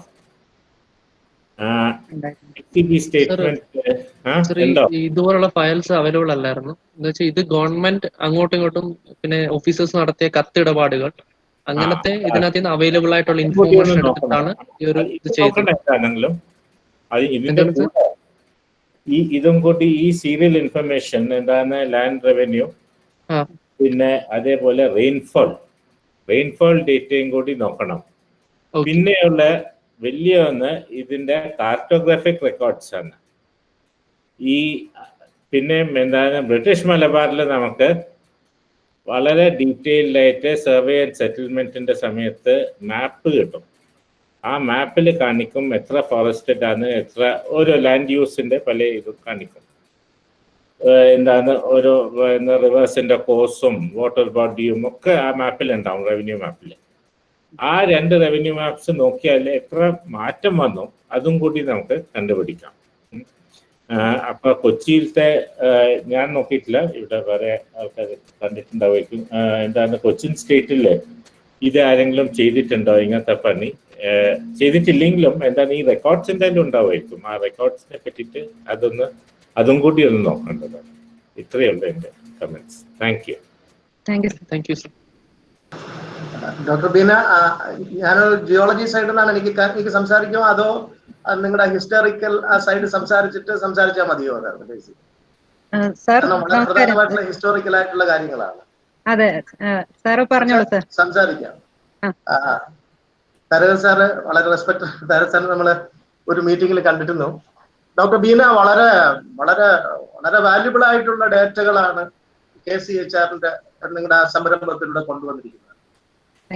വളരെ വളരെ വാല്യുബിൾ ആയിട്ടുള്ള ഡേറ്റ. ഇതിനകത്ത് ഡേറ്റയുടെ ഒരു ചെറിയൊരു പ്രശ്നം എന്ന് വെച്ചാൽ ഡോക്ടർ ബീന ഇവിടെ തിരുവനന്തപുരത്ത് നിന്നുള്ള കളക്ഷൻസ് ആണ് എടുത്തിരിക്കുന്നത്. അപ്പൊ അതിന്റെ ഡേറ്റാ സെറ്റിന്റെ ക്വാളിറ്റിയിൽ ഒരു നോർത്തിലേക്ക് പോകുന്ന ഒരു ക്വാളിറ്റി ഡിറ്ററേഷൻ വരും. കാര്യം അവിടുത്തെ ഡേറ്റയും കൂടെ കളക്ട് ചെയ്ത് ആഡ് ചെയ്തെങ്കിൽ മാത്രമേ ഒരു ഹോമോജനൈസ്ഡ് ആയിട്ടുള്ള ഒരു റിലയബിൾ ഡേറ്റാ സെറ്റ് ഉണ്ടാകത്തുള്ളൂ. മിക്കവാറും കോഴിക്കോട് സൈഡിന്റെ ഡേറ്റ എടുത്ത് തിരിച്ച് നമ്മൾ ട്രിവാൻഡ്രത്തൊക്കെ നോക്കിയാൽ ഒരുപാട് ഫോക്കസ് വരുന്നത് കാലിക്കട്ട് ആയിരിക്കും. അതുപോലെ എറണാകുളം വെച്ച് നോക്കിയാൽ ഫോക്കസ് വരുന്നത് എറണാകുളം ആയിരിക്കും. അപ്പൊ അതുപോലെ തിരുവനന്തപുരത്ത് പറയുമ്പോൾ തിരുവനന്തപുരം ഫോക്കസ്ഡ് മറ്റത്. അപ്പൊ ഇതിനകത്ത് ഡേറ്റ നമ്മൾ മൊത്തത്തിൽ എടുത്ത് നേരത്തെ സാറ് പറഞ്ഞതുപോലെ എടുത്ത് നമ്മൾ അസിമുലേറ്റ് ചെയ്താൽ ഡേറ്റയ്ക്ക് ഒരു ഇക്വാലിറ്റി, ഒരു യൂണിഫോമിറ്റി ഉണ്ടായിരിക്കും. അതുകൊണ്ട് നമ്മുടെ സ്റ്റേറ്റ്മെന്റ്സ് കുറച്ചുകൂടെ വളരെ ക്ലിയർ ആയിട്ട് ചെയ്യാൻ കഴിയുന്നതാണ്. അപ്പൊ ഇതൊരു ട്രിവാൻഡ്രം സെൻട്രിക്കിന് ഹൈ ആയിട്ട് കൊടുത്തുകൊണ്ടിരിക്കുന്ന ഒരു സ്വാഭാവികമായിട്ട് ഒരു സാധ്യത ഇതിനകത്തേക്കുണ്ട്. പക്ഷെ എറണാകുളത്തെ മൂന്നാറിലും ഒക്കെ വളരെ ശക്തമായ തോതിലാണ് ഈ 1924 പ്രളയം അഫക്ട് ചെയ്തിരുന്നത്. മൂന്നാർ ടൗൺ തന്നെ വാഷ് ചെയ്തു പോയി എന്നുള്ളതാണ്. അപ്പൊ അതിൻ്റെതൊക്കെ ശരിയായ ശക്തി ഇതിനകത്തേക്ക് വരാൻ പറ്റണമെങ്കിൽ നമ്മൾ എറണാകുളത്തിനുള്ള സോഴ്സുകളും അതുപോലെ തന്നെ കാലിക്കട്ടിന്റെ സോഴ്സുകളും എടുക്കണം. ഇനി വേറൊരു കാര്യത്തിലേക്ക് ഞാൻ ജിയോളജിക്കലായിട്ടൊരു കാര്യത്തിലേക്ക് വരികയാണെങ്കിൽ നമ്മുടെ വെസ്റ്റേൺ ഗട്ട്സിൽ നമ്മളിപ്പോ റെയിൻഫോളിന്റെ കാര്യം പറഞ്ഞത്, റെയിൻഫോൾ കഴിഞ്ഞ 100 വർഷത്തിന്റെ അടുത്ത് ആവറേജ് ചെയ്ത് ഇപ്പൊ CWIM ഡേറ്റയിൽ അവൈലബിൾ ആയിട്ടുള്ള റെയിൻഫോൾ മാപ്പ് 100 ഇയേഴ്സോ അല്ലെങ്കിൽ അതിനടുത്ത് അത്രയും റെയിൻഫോൾ ഡേറ്റ ആവറേജ് ചെയ്തിട്ടായിരിക്കും ഇട്ടിരിക്കുന്നത്. അതുപോലെ തന്നെ നമ്മുടെ എലിവേഷൻ നോക്കുകയാണെങ്കിൽ എന്തായാലും ഭീരുമാട് പ്ലേറ്റോ വരുന്ന ഭാഗത്ത് ഒരു ഹൈ റൈസ് മൗണ്ടൻസ് ഉണ്ട്. അവിടെ ക്ലൗഡ്സ് കണ്ടൻസ് ചെയ്യാനുള്ള സാധ്യതയുണ്ട്. അതുപോലെ തന്നെ പിന്നെ കാലിക്കറ്റ് സൈഡിൽ മൗണ്ടൻ പീക്സ്, മലബാർ സൈഡിൽ മൗണ്ടൻ പീക്സ് ഉണ്ട്. അപ്പൊ ഈ ജിയോഗ്രഫിക്കലായിട്ട് ഈ റെയിൻ ക്ലൗഡ്സിനെ റെസിസ്റ്റ് ചെയ്ത് നിർത്താൻ പറ്റുന്ന സ്ഥലങ്ങൾ കോൺസ്റ്റന്റ് ആണ്. അപ്പൊ അതുകൊണ്ട് തന്നെ ഈ മലയിലൂടെ ഒഴുകി വരുന്ന ജലം നദികളിലൂടെ ഒഴുകി വരുന്നതും ഫ്ലഡ് എഫക്റ്റഡ് ആയിട്ടുള്ള സ്ഥലങ്ങളുടെ സാധ്യതകളും കോൺസ്റ്റന്റ് ആണ്. അതിപ്പോ ബീന ഈ പെരിയാറിനെ എടുത്തിട്ട് വീണ്ടും ഫോക്കസ്ഡ് ആയിട്ട് സ്റ്റഡി ചെയ്യുകയാണെങ്കിൽ വളരെ ഗംഭീരമായിട്ട്, കാര്യം എന്ന് വെച്ചാൽ പെരിയാറിന്റെ തുടങ്ങുന്നത് എനിക്ക് തോന്നുന്നു പത്തനംതിട്ട ഭാഗത്തു നിന്ന് അങ്ങനെ തുടങ്ങി പീരുമേട് പ്ലേറ്റിലൂടെ പോയിട്ട് ഏകദേശം ഇടുക്കി സൈഡിൽ വന്നിട്ടാണ് ഈ ഒരു ഈസ്റ്റ് വെസ്റ്റിലേക്ക് അങ്ങോട്ട് തിരിയുന്നത്. അപ്പൊ അത്രയും ഭാഗത്ത് ഒരു റെയിൻഫോളിനെ ക്യാപ്ചർ ചെയ്തുകൊണ്ട് പോകുകയാണ്, പോയിട്ട് തിരിച്ച് എറണാകുളത്തേക്ക് വരികയാണ്.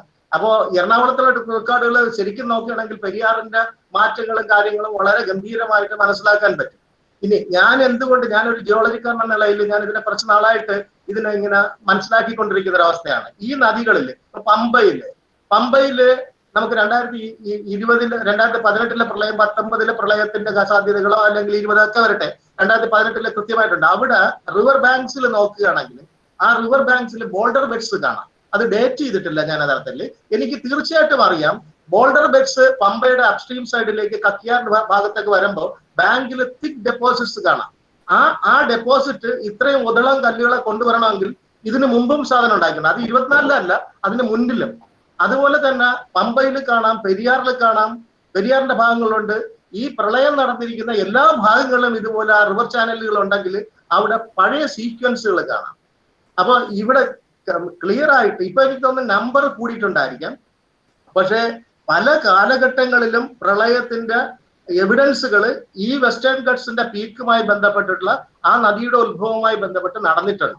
അപ്പോ 2024 ചിത്രം ബീന വരച്ചു കാട്ടിയത് അങ്ങോട്ട് എടുത്തു വെച്ച് കഴിഞ്ഞാൽ ഈ 2018 ഇവിടെ ഗംഭീരമായ പ്രവർത്തനം, എനിക്ക് തോന്നുന്നത് 2024 തന്നെ ഗംഭീരമായ പ്രവർത്തനമാണ് നടത്തിയിരിക്കുന്നത്.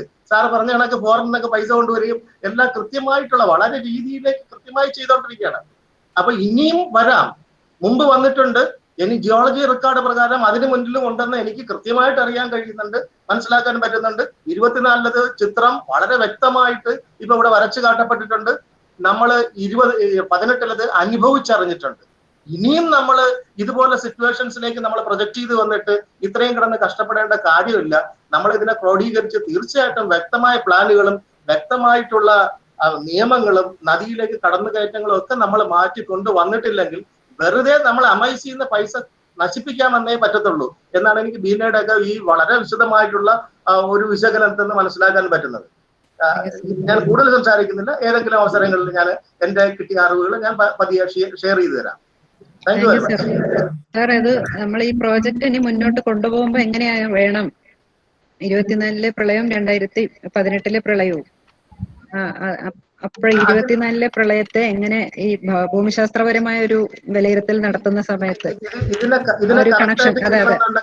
ഇതിനെ തീർച്ചയായിട്ടും നമ്മളിപ്പോ തിരുവനന്തപുരം ബേസ്ഡ് ആയിട്ട് ബീന ചെയ്ത ഈ പ്രവർത്തനം എറണാകുളം ബേസ്ഡ് ആയിട്ടും ചെയ്ത് കാലിക്കറ്റ് ബേസ്ഡ് ആയിട്ടും ചെയ്തതിന് ശേഷം 2018 ബാക്കിയുള്ള സമയങ്ങളിലെയും എടുത്ത് ഇതിന്റെ പുറത്ത് ഓവർലേ ചെയ്ത് കഴിഞ്ഞാൽ ബീനയ്ക്ക് വ്യക്തമായ കാഴ്ചപ്പാടുകളുണ്ടായി. ഇപ്പൊ എടുക്കുന്ന ഡേറ്റ സെറ്റ് ഒരു സ്ഥലം സ്ക്യൂഡ് പോലെ തോന്നുന്നുണ്ട് എനിക്ക്. സയന്റിഫിക് ആയിട്ട് ഞാൻ നോക്കുകയാണെങ്കിൽ അത് ബീനയുടെ തെറ്റല്ല. ബീന ഇവിടെ ട്രിവാൻഡ്രം സെൻട്രിക് ആയിട്ട് ഡേറ്റ കളക്ട് ചെയ്ത് പ്രോസസ് ചെയ്തു. നമ്മൾ അതുകൊണ്ടാണ് സാർ ആദ്യം പറഞ്ഞത്. ഹലോ, ഓഡിബിൾ അല്ല. അടപ്പ് വന്നത് കാരണമാണ് തിരുവനന്തപുരത്ത് മാത്രമുള്ളത് വെച്ച് എന്തായാലും ഒരു പേപ്പർ ചെയ്യാം.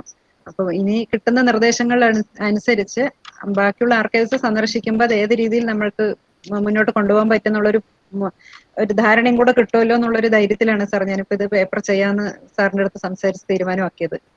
വണ്ടർഫുൾ എക്സസൈസ് ആണ്. Wonderful exercise. Thank you sir. Thank you very much sir. നമസ്കാരം. എനിക്ക് സംസാരിക്കാമോ? ഞാൻ ഡോക്ടർ ശേഖർ, സംസ്ഥാന ദുരന്ത നിവാരണ അതോറിറ്റിയുടെ മെമ്പർ സെക്രട്ടറിയാണ്. Welcome sir. നമസ്കാരം. ഹരി എന്നെ ഇതിന്റെ തുടക്ക സമയത്ത് ഇവിടെ വന്ന് കണ്ടിരുന്നു. അന്ന് തന്നെ ഞാൻ ചില സജഷൻസ് ഹരിയോട് പറഞ്ഞിരുന്നു. ഈ പഠനത്തിൽ ഡോക്ടർ അതിനെ ചരിത്രപരമായ ഒരു അവലോകനം അതിൽ നടത്തിയിരുന്നു. പക്ഷേ രവിരാമൻ സാറ് സൂചിപ്പിച്ചതുപോലെയും നമ്മുടെ കണ്ണൂർ യൂണിവേഴ്സിറ്റിയിൽ നിന്ന് വൈസ് ചാൻസലർ സൂചിപ്പിച്ചതുപോലെയും ഇതിൻ്റെ സോഷ്യോ എക്കണോമിക് പെർസ്പെക്റ്റീവ്സിനെ കുറിച്ച് മനസ്സിലാക്കുന്നതിന് ഞങ്ങൾക്ക് പ്രത്യേക താല്പര്യമുണ്ട്. 1924 ഇത്തരം ഒരു വളരെ കോംപ്രിഹെൻസീവ് ആയിട്ടുള്ള ഒരു PhD തീസിസ് എനിക്ക് ആക്സസ് ചെയ്യാൻ സാധിച്ചിരുന്നു ഈ കുറച്ച് നാൾ മുമ്പ്. അപ്പം അതിൽ വളരെ വിശദമായി അത് പഠിച്ച വ്യക്തി വിവരങ്ങൾ പ്രതിപാദിക്കുന്നുണ്ട്. പക്ഷേ കമ്പാരിറ്റീവായി എക്കണോമിക് സ്റ്റാറ്റസിനെ വെച്ചുകൊണ്ട് നോർമലൈസ് ചെയ്തിട്ടുള്ള ഒരു ഒരു ഒരു economic assessment of what happen, what was socio-political and economic situation then and how it is now, and how the 1924 floods contributed to make Kerala more resilient എന്നതിനെ കുറിച്ചുള്ള ഒരു അന്വേഷണം ആവശ്യമാണ്. മാഡത്തിന് ഈ ആർക്കൈവുകളിൽ ആക്സസിന് മറ്റു ബുദ്ധിമുട്ടുകളൊന്നും ഇല്ല എന്ന് വിചാരിക്കുന്നു. നിങ്ങൾക്ക് എന്തെങ്കിലും ബുദ്ധിമുട്ടുകൾ ആ രീതിയിൽ ഈ KCHR തന്നെയും സാമ്പത്തികമായോ അല്ല ഈ ആക്സസിബിലിറ്റിയുടെ പ്രശ്നമോ ഉണ്ടെങ്കിൽ ഞാൻ അന്ന് ഹരിയോട് സൂചിപ്പിച്ചതുപോലെ SDMA is willing to back you up. ഞങ്ങൾക്ക് ചില സവിശേഷമായ രീതിയിൽ ഡേറ്റ ആക്സസ് ചെയ്യാനുള്ള അധികാരങ്ങളുണ്ട്. അത് ഉപയോഗപ്പെടുത്താവുന്നത് തന്നെയാണ്. കാരണം ഈ പഠനം കേരളത്തിന്റെ പൊതു ബോധത്തിൽ 1924 പ്രളയവും 2018 പ്രളയവും തമ്മിൽ പത്മലാൽ സർ സൂചിപ്പിച്ചതുപോലെ അതിന്റെ പ്രാദേശികമായ എഫക്ട്സിൽ വലിയ വ്യത്യാസമൊന്നും ഉണ്ടായിട്ടില്ല എന്നുള്ളത് ഒരു വസ്തുതയാണ്. 1924 അവൈലബിൾ മാർക്കിങ്സ് വെച്ചിട്ട് ഞങ്ങൾ ഒരു എക്സ്ട്രാപ്പുലേഷൻ ഇവിടെ അന്നത്തെ ഫ്ലഡ് ലെവൽസിൻ്റെ നടത്തിയിരുന്നു. അതുമായി 2018 കമ്പയർ ചെയ്താൽ ദർ ഇസ് നോ ഡിഫറൻസ്. 1961 ഇതിന്റെ ഇടയിൽ ഇതുപോലെ വളരെ സിവിയർ ആയിട്ടുള്ള ഒരു ഫ്ലഡ് കേരളം നേരിട്ടിട്ടുണ്ട്. ഈ 1961 ഫ്ലഡിന്റെ പ്രത്യേകത 1961 ആ ഫ്ലഡിന് ശേഷമാണ് കേരളത്തിലെ വാട്ടർ റിസോഴ്സസ് ഡിപ്പാർട്ട്മെന്റിനെ ഒരുപാട് റീഇൻവെന്റ് ചെയ്തത്. So there has had been a lot of policy changes, legislative changes which happened since 1924. അപ്പോൾ ഇത്തരം ചേഞ്ചുകൾ എന്തൊക്കെയായിരുന്നു? ഇതെല്ലാ നാച്ചുറൽ റിസാർട്സിനും ശേഷം ലോകം മുഴുവൻ സംഭവിക്കുന്ന കാര്യങ്ങളാണ്. അതെന്തൊക്കെയായിരുന്നു? അത് ഏത് രീതിയിൽ കേരളത്തിന്റെ സമൂഹത്തിനെ കൂടുതൽ പ്രതിരോധ ശേഷിയുള്ള സമൂഹമാക്കി മാറ്റി എന്ന ഒരു അന്വേഷണം ഇതിൽ ആവശ്യമാണ്. അതുകൊണ്ട് തന്നെ മാഡവും ഹരിയും കൂടി ഇപ്പോൾ തയ്യാറാക്കിയിട്ടുള്ള ഈ മെറ്റീരിയൽസ് ഞങ്ങൾക്കും ഞങ്ങളുടെ എക്സ്പേർട്സിനും എക്സാമിൻ ചെയ്യാൻ താല്പര്യമുണ്ട്. കാരണം ഞങ്ങൾ സ്റ്റേറ്റ് DM പ്ലാനിലേക്ക് പത്മലാൽ സർ സൂചിപ്പിച്ചതുപോലെ പല അനുഭവങ്ങളും നമ്മൾ ആവർത്തിച്ച് മേടിച്ചാൽ മാത്രമേ നമ്മൾ തിരുത്തപ്പെടുകയുള്ളൂ. അങ്ങനെയാണല്ലോ നമ്മളുടെ ഒരു രീതി. കുട്ടികൾ പലവട്ടം തീയിൽ പോയി തൊട്ട് കൈ പൊള്ളിയിട്ടാണ് പിന്നെ തീയിൽ തൊടാതിരിക്കുന്നത്. അപ്പോൾ ആ ഒരു സ്ഥിതിവിശേഷം മാറണമെങ്കിൽ ഈ അനുഭവങ്ങൾ ഏത് രീതിയിൽ വ്യത്യസ്തമായിരുന്നു എന്നും ഏത് രീതിയിൽ സമാനമായിരുന്നു എന്നതും നമ്മൾ കണ്ടെത്തേണ്ടതുണ്ട്. ചില ഇശൽ കവിതകൾ ഈ വടക്കൻ മലബാറിലത് ക്രോഡീകരിച്ച് പ്രളയത്തെ സംബന്ധിച്ചിട്ടുള്ള ഒരു പുസ്തകം ഇവിടെ എനിക്ക് അയച്ചു കിട്ടിയിരുന്നു. അത് വായിക്കാനുള്ള അത് തന്നെ അത് വായിക്കാനുള്ള പ്രാവീണ്യം എനിക്കില്ല. പക്ഷെ അറിയാവുന്ന മലയാളത്തിലൂടെ നമ്മളത് അറിയാവുന്ന രീതിയിൽ അത് വായിച്ച് മനസ്സിലാക്കാൻ ഞങ്ങളൊക്കെ ശ്രമിച്ചിരുന്നു. പക്ഷെ ഇതിൽ നിന്നെല്ലാം നമ്മൾക്ക് എത്തേണ്ടുന്ന ഒരു പാഠം, ആ പാഠം നമ്മളുടെ മുന്നിലുണ്ട്. ഭൂവിനിയോഗം സംബന്ധിച്ചൊരു പാഠം. ആ ഭൂവിനിയോഗം സംബന്ധിച്ച പാഠത്തിലേക്കാണ് പത്മലാൽ സാർ വിരൽ ചൂണ്ടിയത്. ആ പാഠം റീട്രേറ്റ് ചെയ്യുന്നതിന് ഇത് വളരെ പ്രധാനമാണ്. അതുകൊണ്ട് തന്നെ ഞങ്ങളുടെ എല്ലാ സപ്പോർട്ടും KCHR-നുണ്ട്. ഇനിയും ആവശ്യമാണെങ്കിൽ എന്തെങ്കിലും ആക്സസിബിലിറ്റി ഇൻക്ലൂഡിങ് ഫിനാൻഷ്യൽ ആക്സസിബിലിറ്റിയുടെ ബുദ്ധിമുട്ടുണ്ടെങ്കിൽ please do approach us formally and we will take it up and we'll seriously support you. അതാണ് ഈ അവസരത്തിൽ. Thank you very much sir. Thank you sir.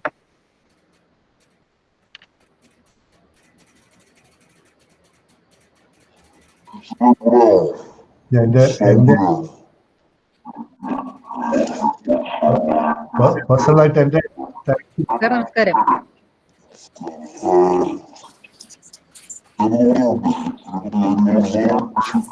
Sir mic clear അല്ലേ സർ? മൈക്ക് ക്ലിയർ അല്ലേ sir? Hello അതെ ഞാൻ എനിക്കാണോ സംസാരിക്കാൻ chance? Nizamuddin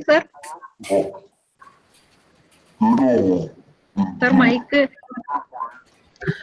ശ്രോതാക്കളോട് ചെറിയൊരു അഭ്യർത്ഥന നടത്തിക്കോട്ടെ. വിലയേറിയ അഭിപ്രായങ്ങളും നിർദ്ദേശങ്ങളും അറിയിക്കാൻ ആഗ്രഹിക്കുന്നവർ തങ്ങളുടെ പേര് ചാറ്റ് ബോക്സിൽ ടൈപ്പ് ചെയ്ത് അറിയിക്കുകയാണെങ്കിൽ പേര് വിളിക്കുന്ന മുറയ്ക്ക് അവ അറിയിക്കാനുള്ള അവസരം ലഭിക്കുന്നതാണ്.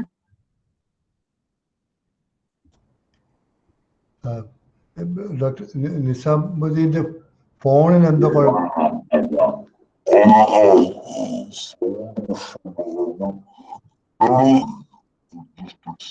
നിസാം സർ സാറ് പറയുന്ന കേൾക്കുന്നില്ല കേട്ടോ. ഒന്ന് ഡിസ്കണക്ട് ചെയ്തിട്ട് റീകണക്ട് ചെയ്താൽ ചിലപ്പോൾ ശരിയാവും.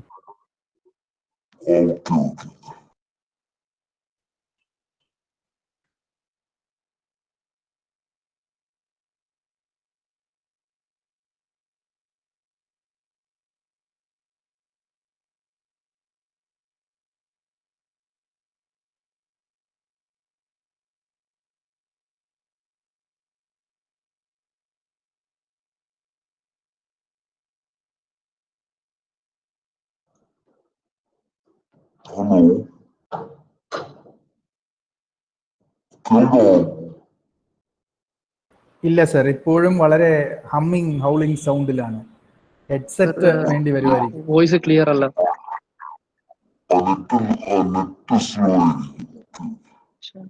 നെറ്റ് സ്ലോ ആയിരിക്കും. നിസാമുദ്ദീൻ സർ, സംസാരിക്കാൻ ബുദ്ധിമുട്ടുണ്ടെങ്കിൽ സാർ ചാറ്റ് ബോക്സിൽ ടൈപ്പ് ചെയ്യുവാണെങ്കിൽ അവ ഞങ്ങൾ വായിക്കുന്നതാണ്.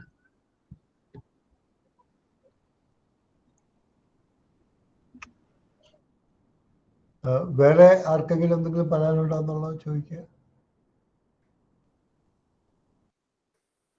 സർ, ചാറ്റ് ബോക്സിൽ കുറച്ച് ക്വസ്റ്റ്യൻസ് വന്നു. അത് വായിക്കുക. ഓക്കെ.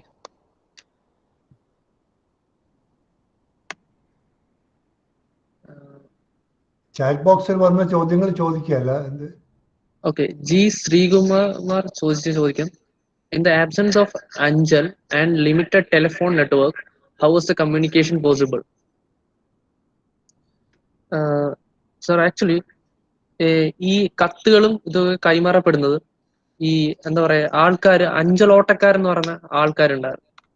ഇപ്പം ഇവരെന്താ സമയത്ത് ചെയ്തെന്ന് വെച്ചാൽ ഈ റെസ്ക്യൂ ആക്ടിവിറ്റീസിൽ ആൾക്കാർ കുറെ പേര് പോകുന്നുണ്ട്. ബാക്കിയുള്ള എന്താ വെച്ചാൽ ഈ അരികളും സാധനങ്ങളും വാങ്ങാനായിട്ട് ഓഫീസേഴ്സ് പറഞ്ഞയക്കും. അപ്പൊ അവരുടെ കയ്യിൽ കത്തുകൾ കൊടുത്തു വിടും. അവര് തിരിച്ച് കത്തുകൾ കൈമാറിയിട്ട് അരിയും മറ്റു സാധനങ്ങളുമായിട്ട് തിരിച്ച് ഈ ആവശ്യമുള്ള സ്ഥലത്തേക്ക് തിരിച്ച് കൊണ്ടെത്തിക്കും.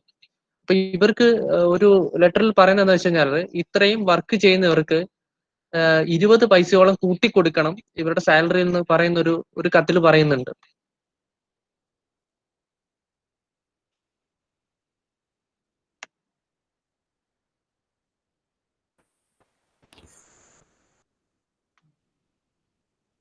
അടുത്ത ചോദ്യം വായിക്കും, അതിന് ഉത്തരം കൊടുക്കും.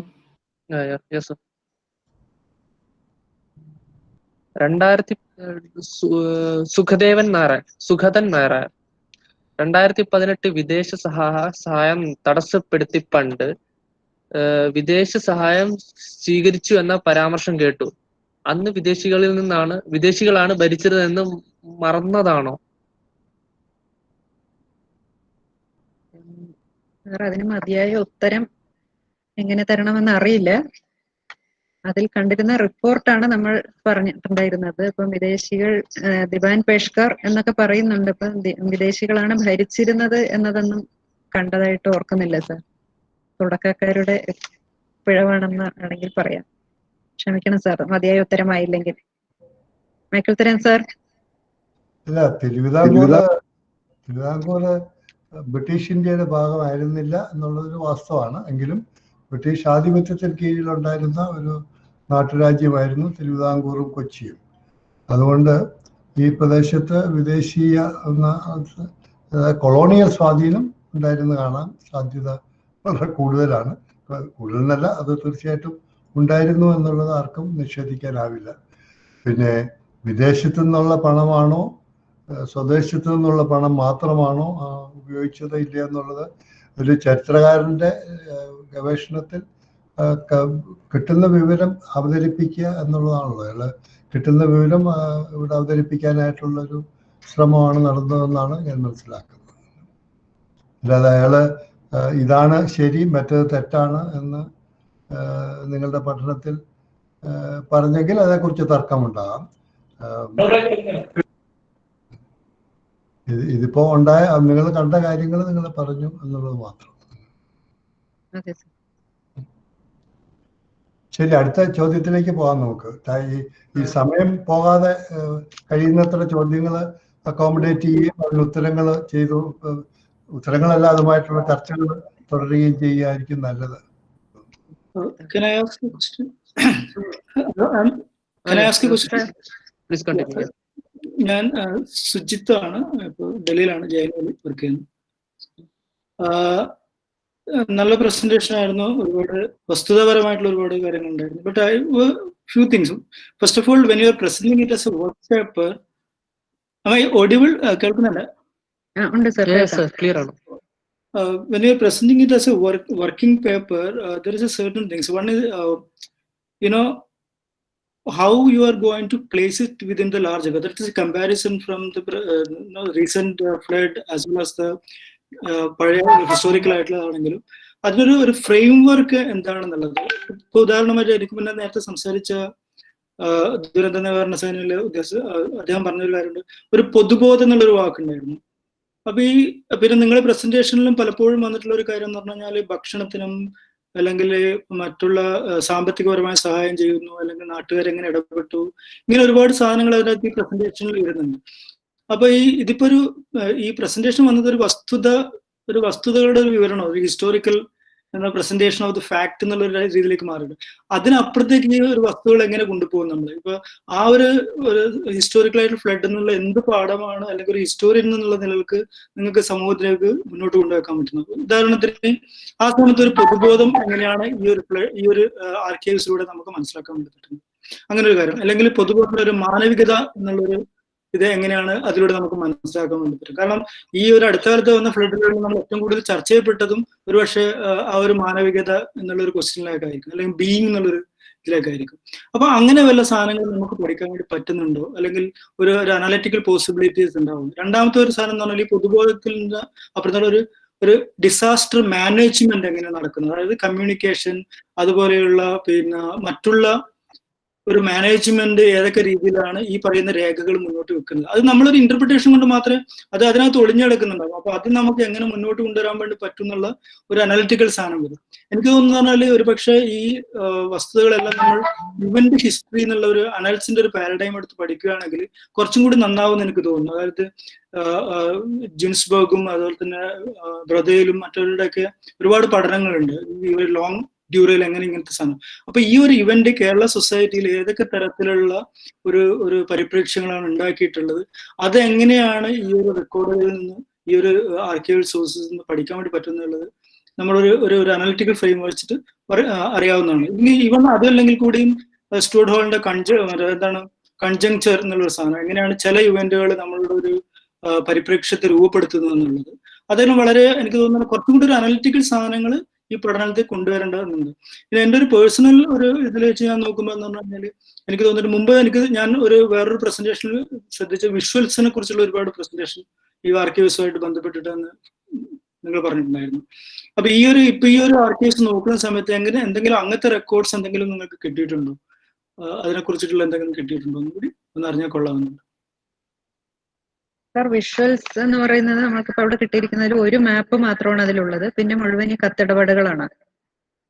പിന്നെ ഇപ്പൊ സാറ് ആദ്യം പറഞ്ഞതുപോലെ പൊതുബോധം എങ്ങനെയാണ് രൂപപ്പെട്ടത് എന്നുള്ളതിനെ പഠിക്കുന്നത് 3 ആർക്കൈവ്സും കൂടെ ഒരു പഠനം നടത്തിയതിനു ശേഷം മാത്രമാണ് ഒരു ചരിത്രപരമായ നിരീക്ഷണം തയ്യാറാക്കാൻ പറ്റുക എന്നുള്ളതാണ് എനിക്ക് തോന്നുന്നത്.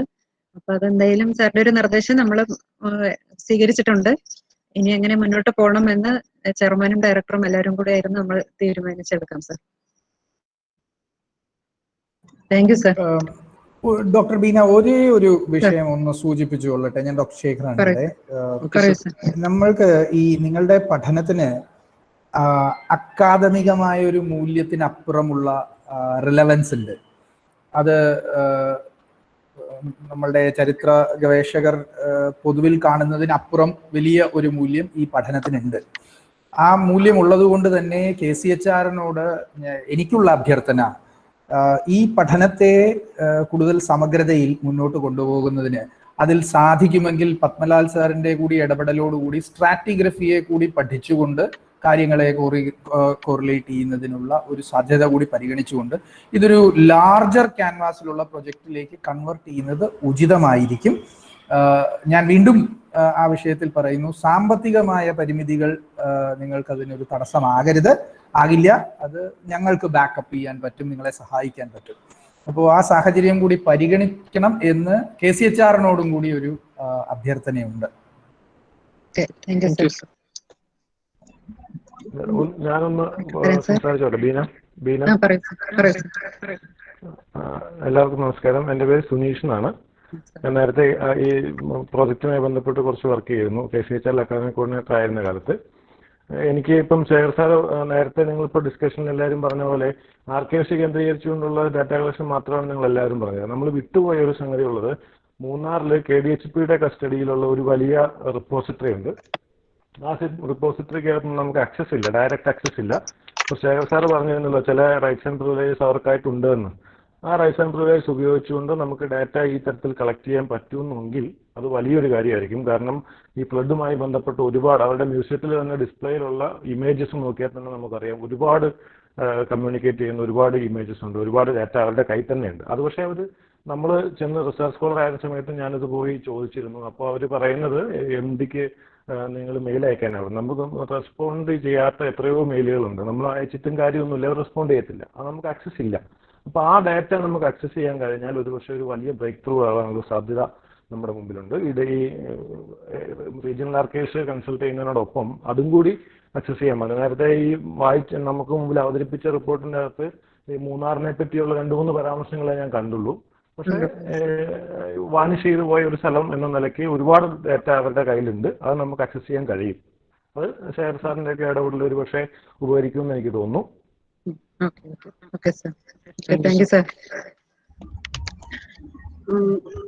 സ്റ്റേറ്റ് എമർജൻസി ഓപ്പറേഷൻ സെന്റർ എന്ന് ചോദിച്ചിരിക്കുന്ന ഒരു ചോദ്യം, is there any information about the death toll? മരണത്തെ പറ്റി പല ഫയലുകളിലും പറഞ്ഞിട്ടുണ്ട്. ഏറ്റവും കൂടുതൽ മരണം സംഭവിച്ചിരിക്കുന്നത് മൂന്നാറിലാണ്, എസ്റ്റേറ്റിലാണ്, അറൌണ്ട് 110 ഡെത്ത്. പിന്നെ മറ്റൊരു ഫയലിൽ 70 ഡെത്തില് ഇതിനെ പറ്റി പറയുന്നുണ്ട്. പിന്നെ കുറെ കത്തുകളിൽ നിന്നായിട്ട് 40 ഡെത്ത് പറയുന്നുണ്ട്. പിന്നെ ഒരു റെയിൽവേ ട്രാക്കിലേക്ക് മണ്ണിടിച്ചിലുണ്ടായതിന്റെ പേരിൽ 4 ഡെത്ത്. ഇതൊക്കെ ആൾക്കാരുടെയാണ്. ഇത് പോരാതെ കാറ്റില്, പശുക്കൾ, പോത്തുകൾ, അങ്ങനെ എല്ലാ ജീവികളും മരിച്ചതിന്റെ കണക്കുകളും അതിനകത്ത് ഫയലിൽ വ്യക്തമായിട്ട് പറയുന്നുണ്ട്. Susan Vishwanathan asked a question that what were the state of the archives in government offices after 2018 floods? Were they affected?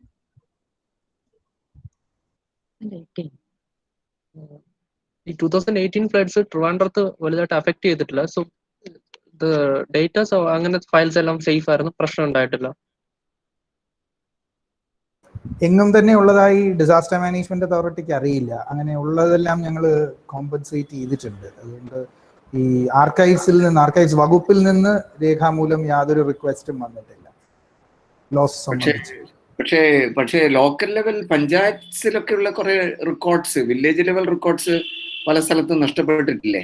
Obviously, there is no doubt. Obviously, sir. Records പല സ്ഥലത്ത് നഷ്ടപ്പെട്ടിട്ടുണ്ട്. അതെ. ഞാനൊരു പോയിന്റ് പറയേണ്ടതാണ്. Centre for historical heritage studies Tripunithura ആയിരക്കണക്കിന് ഔദ്യോഗിക രേഖകൾ cleanup ചെയ്ത് കൊടുത്തിട്ടുണ്ട്. അഫക്റ്റഡ് ആയിട്ട്, വെള്ളപ്പൊക്കത്തിൽ അഫക്റ്റഡ് ആയിട്ടുള്ള പ്രത്യേകിച്ച് ബാങ്കുകളുടെ രേഖകൾ. നിങ്ങളുടെ ഡേറ്റ ഫിഷർ പീപ്പിൾ ഉണ്ട്, പിന്നെ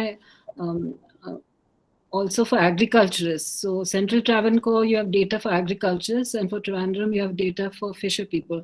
അതുകൊണ്ട് ഈ രണ്ട് ഡേറ്റ എങ്ങനെയാ കിട്ടിയത്?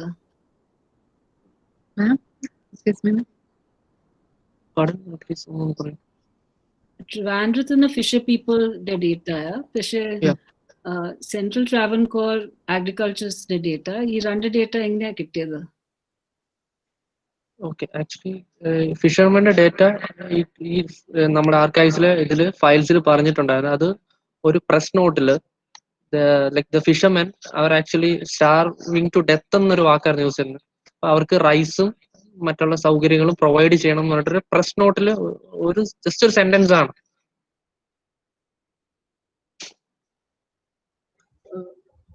Premlit Bhaskaran would like to know about the reports on landslides and landslips. Actually, sir, there were 1 or 2 cases of landslips എന്നാണ് പറയുന്നത്. നമ്മളിപ്പോൾ ലാൻഡ് സ്ലൈഡ്സ് എന്നാണ് യൂസ് ചെയ്യുന്നത്. പക്ഷെ പഴയ ആ ലെറ്റേഴ്സിൽ ലാൻഡ് സ്ലിപ്സ് എന്നൊരു വാക്കെന്നൊരു യൂസ് ചെയ്തിരുന്നത്.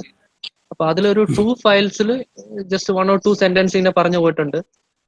അകമല എന്ന് പറയുന്ന സ്ഥലത്ത് റെയിൽവേ ട്രാക്കിലേക്ക് മണ്ണിടിച്ചിലുണ്ടായിട്ട് 4 വീടുകള്, 5 ആൾക്കാര്, 4 പോത്തുകള്, ഇങ്ങനെ മരണങ്ങൾ ഉണ്ടായിട്ടാണ് മാത്രമാണ്.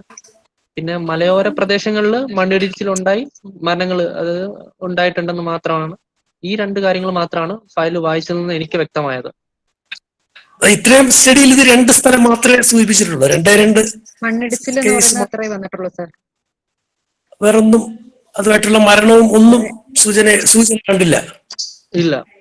സാർ അങ്ങനെ ഒരു സൂക്ഷ്മമായ നിരീക്ഷണത്തിൽ ചിലപ്പോൾ ഇനി കാണുമോന്ന് അറിയില്ല. ഞങ്ങളുടെ ആദ്യ അവലോകനത്തിൽ ഇത്രേ കണ്ടെത്താൻ പറ്റിയിട്ടുള്ളൂ സാർ.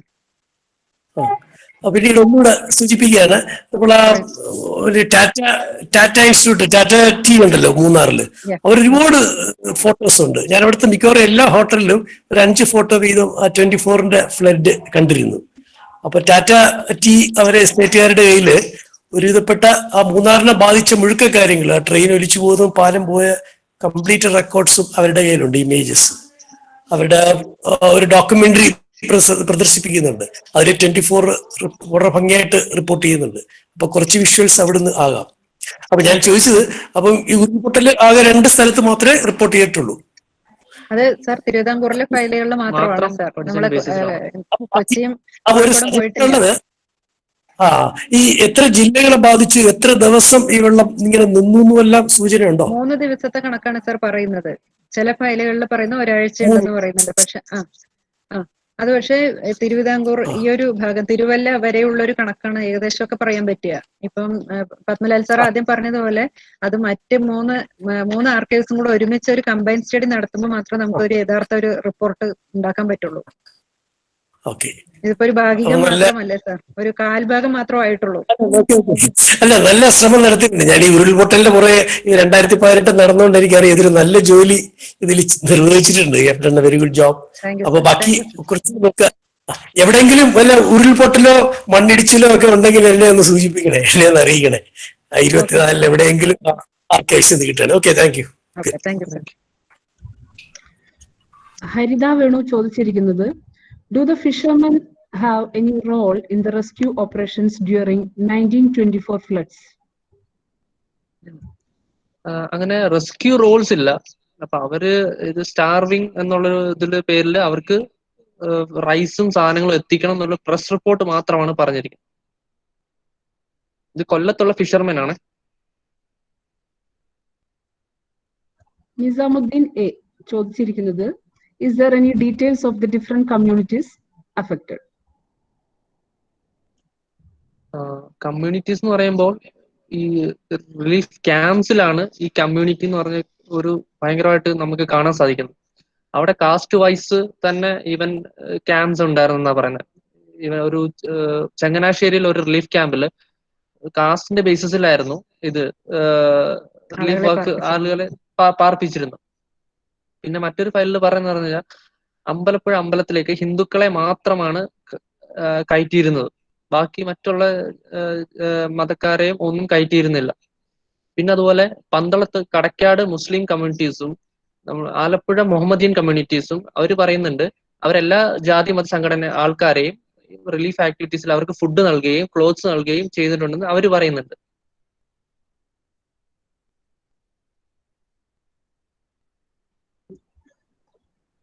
ചന്ദനത്തിൽ ജീവൻ അദ്ദേഹം ഒരു വലിയ ഒരു നിർദ്ദേശവും കുറച്ചധികം ക്വസ്റ്റ്യൻസുമായിട്ട് ഒന്നിച്ച് ടൈപ്പ് ചെയ്ത് തന്നിട്ടുണ്ട്. അവ കുറേശ്ശെ വായിക്കുന്നതായിരിക്കും നല്ലതെന്ന് തോന്നുന്നു. To the project team, what is assessment of more sources required for the study? This covers only a small part, even if the archival work. What more are immediately possible? അതാണ് first question. അടുത്ത ചോദ്യം, how can we validate and perhaps relate what you have gathered with other sources or evidence, say other narratives in different forms? That is, the official letters, etc. are useful. How to make this further using more archival sources and literature? Any further thoughts now? Actually ഇതിപ്പോ ഒരു general Oreo ആണ് നമുക്ക് നോക്കുന്നത്. ഈ 1924 flood files എടുത്തിട്ടുള്ളത്. അതിനകത്ത് ബേസിക്കലായിട്ട് add ചെയ്യാൻ പറ്റിയ ഇൻഫോർമേഷൻസ് മാത്രം വെച്ചുകൊണ്ടൊരു പേപ്പറാണ് നമ്മളിപ്പോൾ ഇറക്കിയത്. ഇതിൽ കൂടുതൽ ഇൻഫോർമേഷൻസ് ഉണ്ട്. ബട്ട് ഇപ്പൊ തന്നെ നമ്മൾ എഴുതി നോക്കിയപ്പോൾ അറൌണ്ട് 18 പേജസ് വരുന്നുണ്ട്. ഇത് എല്ലാ ഫയൽസും നമ്മൾ വ്യക്തമായി പഠിക്കുകയാണെങ്കിൽ PhD തീസുകോ. സോ അത് ഇപ്പൊ നമ്മുടെ ഇതിൽ പോസിബിൾ അല്ല. നമ്മൾ ഉദ്ദേശിക്കുന്നത് വെച്ച് കഴിഞ്ഞാല് ഈ ഇതില് ഒരു ചാപ്റ്റർ ആയിട്ട് 1924 പ്രളയത്തെ പഠിച്ച് ആഡ് ചെയ്യാമെന്നുള്ളൊരു കൺക്ലൂഷനിലാണ് ഇപ്പൊ എത്തി നിൽക്കുന്നത്.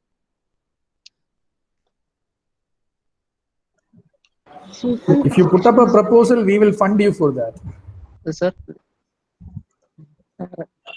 If you put up a proposal, we will fund you for that.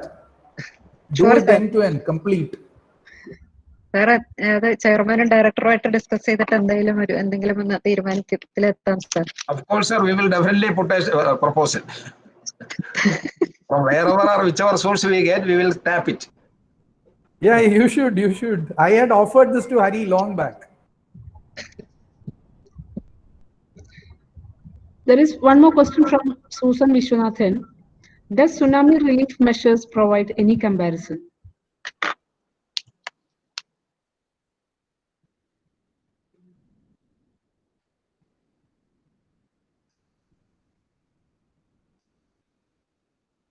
ഞാൻ ആക്ച്വലി ഇതിനകത്തില് സുനാമി എന്നൊരു വാക്ക് പറയുന്നില്ല, അല്ലെങ്കിൽ എവിടെയും ഞാൻ കടൽക്ഷോഭം എന്നൊരു ഇത് ഞാൻ കണ്ടിട്ടില്ല. സർ എക്സ്ക്യൂസ് മീ,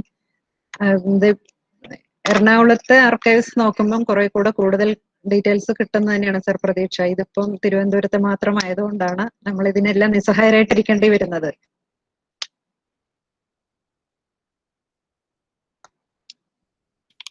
ചോദിച്ചത് ഞങ്ങളെ സഹായിക്കാനായിട്ടായിരുന്നു. നിങ്ങളുടെ ഡേറ്റ ഞങ്ങളെ സഹായിക്കാനായിട്ട് അതെന്നാ ചോദിച്ചത്. ഓക്കെ, ഞങ്ങൾ കളക്ട് ചെയ്ത ഡേറ്റാസ് ഞങ്ങൾ പേപ്പറായിട്ട് പ്രസന്റ് ചെയ്യുന്നുണ്ട്. We could give that. Hello sir പറഞ്ഞോളൂ. ഹലോ, കേൾക്കുമോ? ഞാൻ ഡോക്ടർ സുരേഷ് ആണ്. നേരത്തെ സംസാരിച്ചു. വളരെ നല്ല പ്രസന്റേഷനും നല്ല സർ മൈക്ക് ചെറിയ കേൾക്കാമോ? ഇപ്പൊ കേൾക്കാം സർ.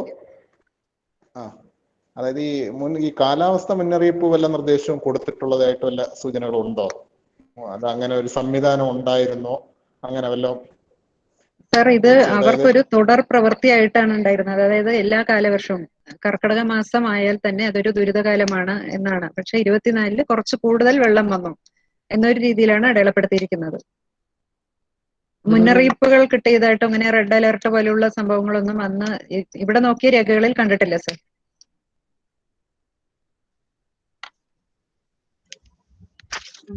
കൂടുതൽ ചാറ്റ് ബോക്സിൽ കൂടുതൽ ചോദ്യങ്ങളൊന്നും കാണുന്നില്ല, എങ്കിലും വിലയേറിയ അഭിപ്രായങ്ങളും നിർദ്ദേശങ്ങളും ഒരുപാട് വന്നിട്ടുണ്ട്. അവ പരിഗണിക്കുന്നതാണ്. തരകൻ സാർ, എന്തെങ്കിലും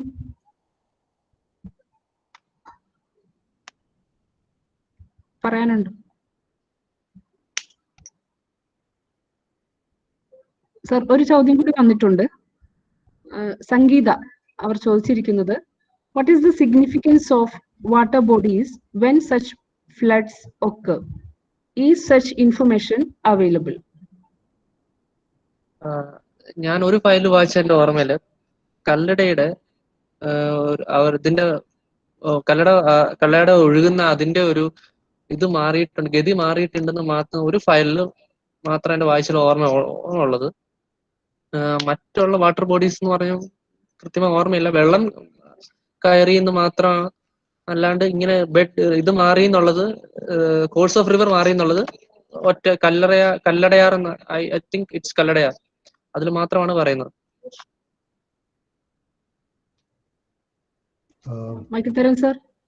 ചോദ്യങ്ങള് കഴിഞ്ഞെങ്കിൽ എനിക്ക്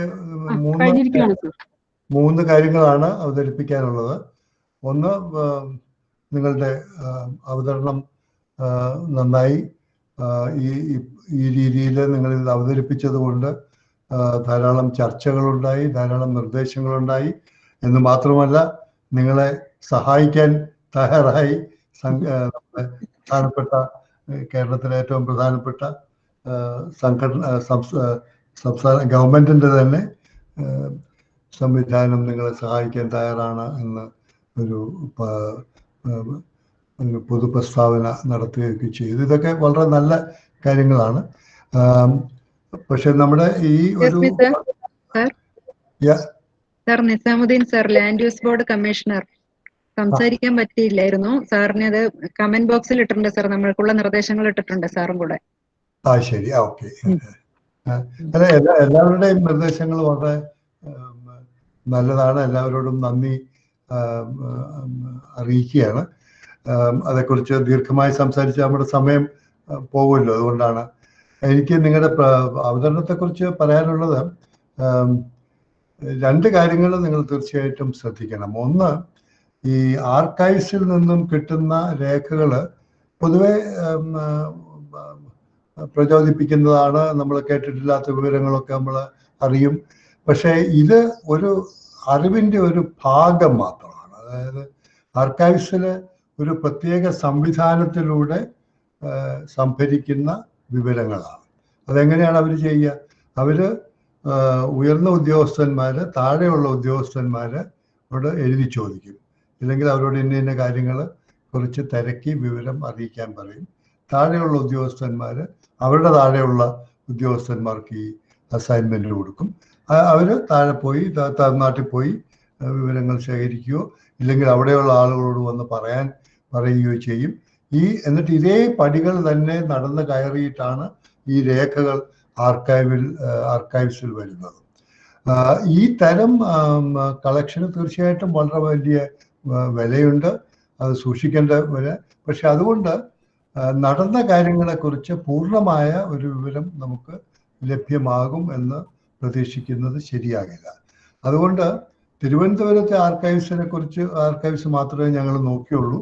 എറണാകുളവും കോഴിക്കോടും കൂടെ നോക്കിയാൽ ഇത് പൂർണ്ണമാകും എന്ന് ധരിക്കുന്നത് ഒരു തെറ്റിദ്ധാരണയാകാനും സാധ്യതയുണ്ട്. എന്ന് വെച്ചാൽ ഇതിൻ്റെ തന്നെ ഒരു റെപ്പറ്റീഷൻ ആകാം. എറണാകുളത്തും പിന്നെ കോഴിക്കോട്ടെ ആയിരിക്കണം ഏറ്റവും വ്യക്തവും റിലയബിളുമായിട്ടുള്ള ഡാറ്റ. എന്ന് വെച്ചാൽ ഈ 3 ആർക്കൈവ്സിലും കുറച്ചധികം നാള് ചെറുപ്പകാലത്ത് വർക്ക് ചെയ്തിട്ടുള്ള ഒരാളെന്നുള്ള നിലയ്ക്ക് എൻ്റെ വ്യക്തിപരമായ അഭിപ്രായത്തിൽ എനിക്ക് ഏറ്റവും ഇംപ്രസീവായിട്ട് തോന്നിയത് ഈ ആർക്കൈവൽ സിസ്റ്റം ഡെവലപ്പ് ചെയ്ത ബ്രിട്ടീഷുകാർ തന്നെ നടത്തിയ ബ്രിട്ടീഷ് കോഴിക്കോട് ഡിസ്ട്രിക്റ്റിൻ്റെ അല്ലെങ്കിൽ അന്നത്തെ മലബാർ ഡിസ്ട്രിക്റ്റിൻ്റെ ആർക്കൈവ്സ് ആയിരിക്കണം.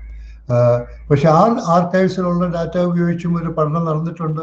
ഡോക്ടർ പ്രിയയുടെ സ്റ്റഡിയെ കുറിച്ചൊക്കെ നിങ്ങൾക്ക് അറിവുള്ളതാണ്. അപ്പോൾ ഇതെല്ലാം സംഭരിക്കുന്നതിനോടൊപ്പം തന്നെ ഈ പുരാരേഖയുടെ പുറത്ത് നിന്ന് ഇതിനെ കണ്ടിട്ടുള്ള ആളുകളുണ്ട്. സാഹിത്യകാരന്മാരുണ്ട്, ചെറുകഥാകൃത്തുകളുണ്ട്, നാട്ടുകാരുണ്ട്, കർഷകരുണ്ട്, കർഷക തൊഴിലാളികളുണ്ട്. ഇവരുടെ ചെറിയ ചില അതും നമ്മുടെ ആർക്കൈവ്സിന്റെ ഭാഗമാകണം. അപ്പോൾ ഇതെല്ലാം കൂടെ വരുന്ന അപ്പോഴാണ് ഒരു ധാരണയെ നമ്മുടെ മനസ്സിൽ ഉറച്ച ചില ധാരണകൾ നമ്മൾ തന്നെ ചോദ്യം ചെയ്യാൻ സാധ്യതയുണ്ടാകുക. അതിന് ഇനിയും ധാരാളം ജോലികൾ ചെയ്യേണ്ടി വന്നേക്കാം എന്ന് ഞാൻ സൂചിപ്പിക്കുകയാണ് മാത്രമാണ് ചെയ്യുന്നത്. മറ്റൊന്ന്, ഈ ഡോക്ടർ രവി രാമൻ അതിനെക്കുറിച്ച് പറയുകയുണ്ടായി. അതായത് ഒരു കമ്പാരറ്റീവ് സ്റ്റഡിക്ക് വലിയ പ്രാധാന്യമുള്ള ഒരു സംഗതിയാണ്. എന്നുവെച്ചാൽ ഈ തരത്തിലുള്ള പ്രശ്നങ്ങൾ അഭിമുഖീകരിച്ചിട്ടുള്ള മറ്റ് ജനവിഭാഗങ്ങളും മറ്റ് ആളുകളുമുണ്ട്. അവയെക്കുറിച്ചുകൂടി ഒരു ധാരണ ഉണ്ടാക്കാൻ നമുക്ക് സാധിക്കും. പിന്നെ ഒന്ന്, ഡോക്ടർ രവീന്ദ്രൻ ഗോപിനാഥ് പറഞ്ഞതുപോലെ ഈ സീരിയൽ ഡാറ്റ, അതായത് സീരിയൽ ഡാറ്റ എന്ന് നമ്മൾ ഉദ്ദേശിക്കുന്നത് ഒന്നാമത് കാലാവസ്ഥയെ സംബന്ധിച്ചുള്ള രേഖകൾ. ഓരോ ദിവസത്തെയും മഴയെക്കുറിച്ച് വ്യക്തമായ കണക്കെടുപ്പ് 100 കൂടുതൽ വർഷങ്ങളായിട്ട് കേരളത്തിൻ്റെ വിവിധ ഭാഗങ്ങളിൽ ഉണ്ടായിരുന്നു. അത് നമ്മൾ ശേഖരിക്കണം. അതുപോലെ ഓരോ പ്രദേശത്തെയും സാമ്പത്തിക ഉൽപാദനത്തെക്കുറിച്ചുള്ള കണക്കുകൾ, ആ കണക്ക് കൂട്ടുന്ന വിധം മാറിയിട്ടുണ്ട് എന്നുള്ളത് ശരിയാണ്. പക്ഷേ അത് പണ്ട് വളരെ കാലം മുൻപ് തന്നെ നമുക്ക് ഉണ്ടായിരുന്നതാണ്. പിന്നെ നമ്മുടെ ഹെൽത്ത് ആൻഡ് ജീവിത ദൈർഘ്യത്തെക്കുറിച്ചും പ്രത്യേകിച്ച് കുട്ടികളുടെ മരണനിരക്ക് ഇതൊക്കെ ഈ പ്രളയകാലം കൊണ്ട് ഇല്ലെ പ്രളയത്തിൻ്റെ പ്രത്യാഘാതം കൊണ്ട് ഇതിൽ കൂടുതലോ കുറവോ ഉണ്ടായിട്ടുണ്ട്. കൂടുതലാകാനാണ് സാധ്യത.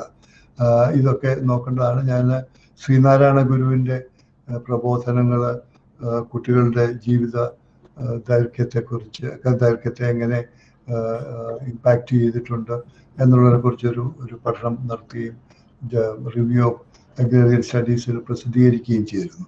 അതിനു വേണ്ടിയിട്ട് ഡാറ്റ കളക്ട് ചെയ്തപ്പോൾ കൊച്ചിയിലെയും തിരുവിതാംകൂറിലെയും ഹെൽത്ത് പൊതുജനാരോഗ്യത്തിന് വേണ്ടി ഇൻവെസ്റ്റ് ചെയ്തിരുന്ന പണം മറ്റു പ്രദേശങ്ങളെക്കാൾ കൂടുതലായിരുന്നു. അതുപോലെ തന്നെ മലബാറിലും. അപ്പം ഇതിന് ചില പ്രത്യേകതകളുണ്ട്. ഇതെങ്ങനെയാണ് ഇത് ചെലവാക്കിയിരുന്നത്, ആർക്കാണ് ഇതുകൊണ്ട് ഗുണമുണ്ടായിട്ടുള്ളത്. അവിടെ വരുമ്പോൾ ഒരേ പ്രദേശത്തെ ജാതിയിൽ ഉയർന്നവർക്ക് ഒരു ഗുണം കിട്ടുകയും ജാതിയിൽ താഴ്ന്നവർക്ക് വേറൊരു വിധത്തിൽ അത് അവൈലബിൾ ആവുകയൊക്കെ ചെയ്യുന്നതായിട്ടൊക്കെ നമ്മൾ കണ്ടെന്ന് വന്നേക്കാം. അപ്പം ഇങ്ങനെയുള്ള സമഗ്രമായ ഒരു പഠന രീതി നിങ്ങൾ തുടരുകയാണെങ്കിൽ നമ്മുടെ പഠനം കൊണ്ട് ധാരാളം കാര്യങ്ങൾ നമുക്ക് വെളിച്ചത്ത് കൊണ്ടുവരാനും നമ്മുടെ സമൂഹത്തിന് വേണ്ടി നമുക്ക് ആ പഠനത്തെ സമർപ്പിക്കാൻ സാധിക്കുകയും ചെയ്യും എന്ന ശുഭപ്രതീക്ഷയോടുകൂടി ഞാൻ നിങ്ങൾക്ക് എല്ലാ ആശംസകളും അർപ്പിക്കുകയും ചെയ്യുന്നു. കാർത്തികേയൻ സാർ, നമുക്ക് അവസാനിപ്പിക്കാം. കരൺ സാറ് പറഞ്ഞ ഒരു പ്രതികരണം. കാരണം നമ്മൾ അവർക്ക് കൊടുത്ത ദൗത്യം എന്ന് പറയുന്നത് ആർക്കൈവൽ മെറ്റീരിയൽ കളക്ട് ചെയ്യാൻ മാത്രമാണ്. അപ്പൊ അതുകൊണ്ട് തന്നെ അവരെ നമ്മൾ നിയന്ത്രിച്ചിരിക്കുകയാണ്. ആർക്കൈവ്സ് വിട്ട് പോകാൻ അവർക്ക് സ്വാതന്ത്ര്യമില്ല. നമ്മൾ ആ സ്വാതന്ത്ര്യം കൊടുത്തിട്ടില്ല. പക്ഷേ ഈ രേഖ പൂർണ്ണമാവണം, പഠനം പൂർണ്ണമാവണമെങ്കിൽ നമ്മൾ കമ്മ്യൂണിറ്റി ആർക്കൈവിലേക്ക് പോകേണ്ടി വരും. അന്നത്തെ പള്ളികൾ, ദേവാലയങ്ങൾ എന്ന് മാത്രമല്ല, ആലുവാപ്പുഴയുടെ ഇപ്പുറം തിരുവിതാംകൂറും അപ്പുറം കൊച്ചിയുമാണ്.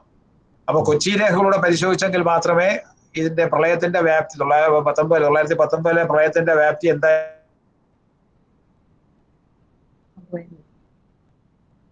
അല്ലെങ്കിൽ മറ്റ് പുഴകളിലൊക്കെ എങ്ങനെ ഉണ്ടായി എന്നുള്ളത് മലബാർ രേഖ പരിശോധിച്ചാലേ മനസ്സിലാക്കാൻ പറ്റും. അത് എപ്പോഴും പൂർണ്ണമല്ല. കാരണം ഈ രേഖകളൊക്കെ തന്നെ കമ്മ്യൂണിറ്റി രേഖകൾ നോക്കണം. ഒരുപാട് ഓർമ്മകൾ, നാട്ടുകാരുടെ ഓർമ്മകളും പഴയ തറവാടുകളിലോ അല്ലെങ്കിൽ ക്ഷേത്രങ്ങളുടെ രേഖകളിലോ, പ്രധാനപ്പെട്ട തിരുക്കൊച്ചി പ്രദേശത്ത് പള്ളികളുടെ രേഖകൾ, ഈ പ്രളയം വന്നപ്പോൾ പള്ളി അങ്കണങ്ങൾ എങ്ങനെയായിരിക്കും ഈ അഭയാർത്ഥികളെ പാർപ്പിച്ചതെന്നുള്ള രേഖകൾ അവിടെ കാണും. അതൊക്കെ കൂടി ചേർത്താലേ പ്രളയത്തെക്കുറിച്ചുള്ള രേഖ കംപ്ലീറ്റ് ആവുകയുള്ളൂ. അവിടെ നമുക്ക് മുന്നോട്ട് കൊണ്ടുപോകാം. ഇത് കഴിയട്ടെ. എന്നാൽ ഇപ്പോൾ നടത്തിയിരിക്കുന്ന പ്രവർത്തനം ശ്ലാഘനീയമാണ്. അത് അവതരിപ്പിച്ച രീതി നന്നായി. ഞാൻ എല്ലാവരെയും അനുമോദിക്കുന്നു. അങ്ങനെയാണെങ്കിൽ നമുക്ക് ഈ പരിപാടി അവസാനിപ്പിക്കാവുന്നതാണ്. ഫാസിയ, എല്ലാവർക്കും നന്ദി പറഞ്ഞങ്ങ് അവസാനിപ്പിക്കാം. ശരി സർ. ഈ പരിപാടിയുടെ സ്വാഗതം നിർവഹിച്ച ഡയറക്ടർ പ്രൊഫസർ വി കാർത്തികേയൻ സാറിന്, അധ്യക്ഷനായിരുന്ന ചെയർമാൻ PK മൈക്കിൾ തരൻ സാറിനും, പദ്ധതിയുടെ പ്രധാന മാർഗദർശിയായ research officer doctor Rachel Varghese എന്നിവർക്കും പ്രത്യേകം നന്ദി അറിയിക്കുന്നു. ഞാനൊരു കാര്യം ഇവിടെ പറഞ്ഞോട്ടെ ഭാഷ്യ.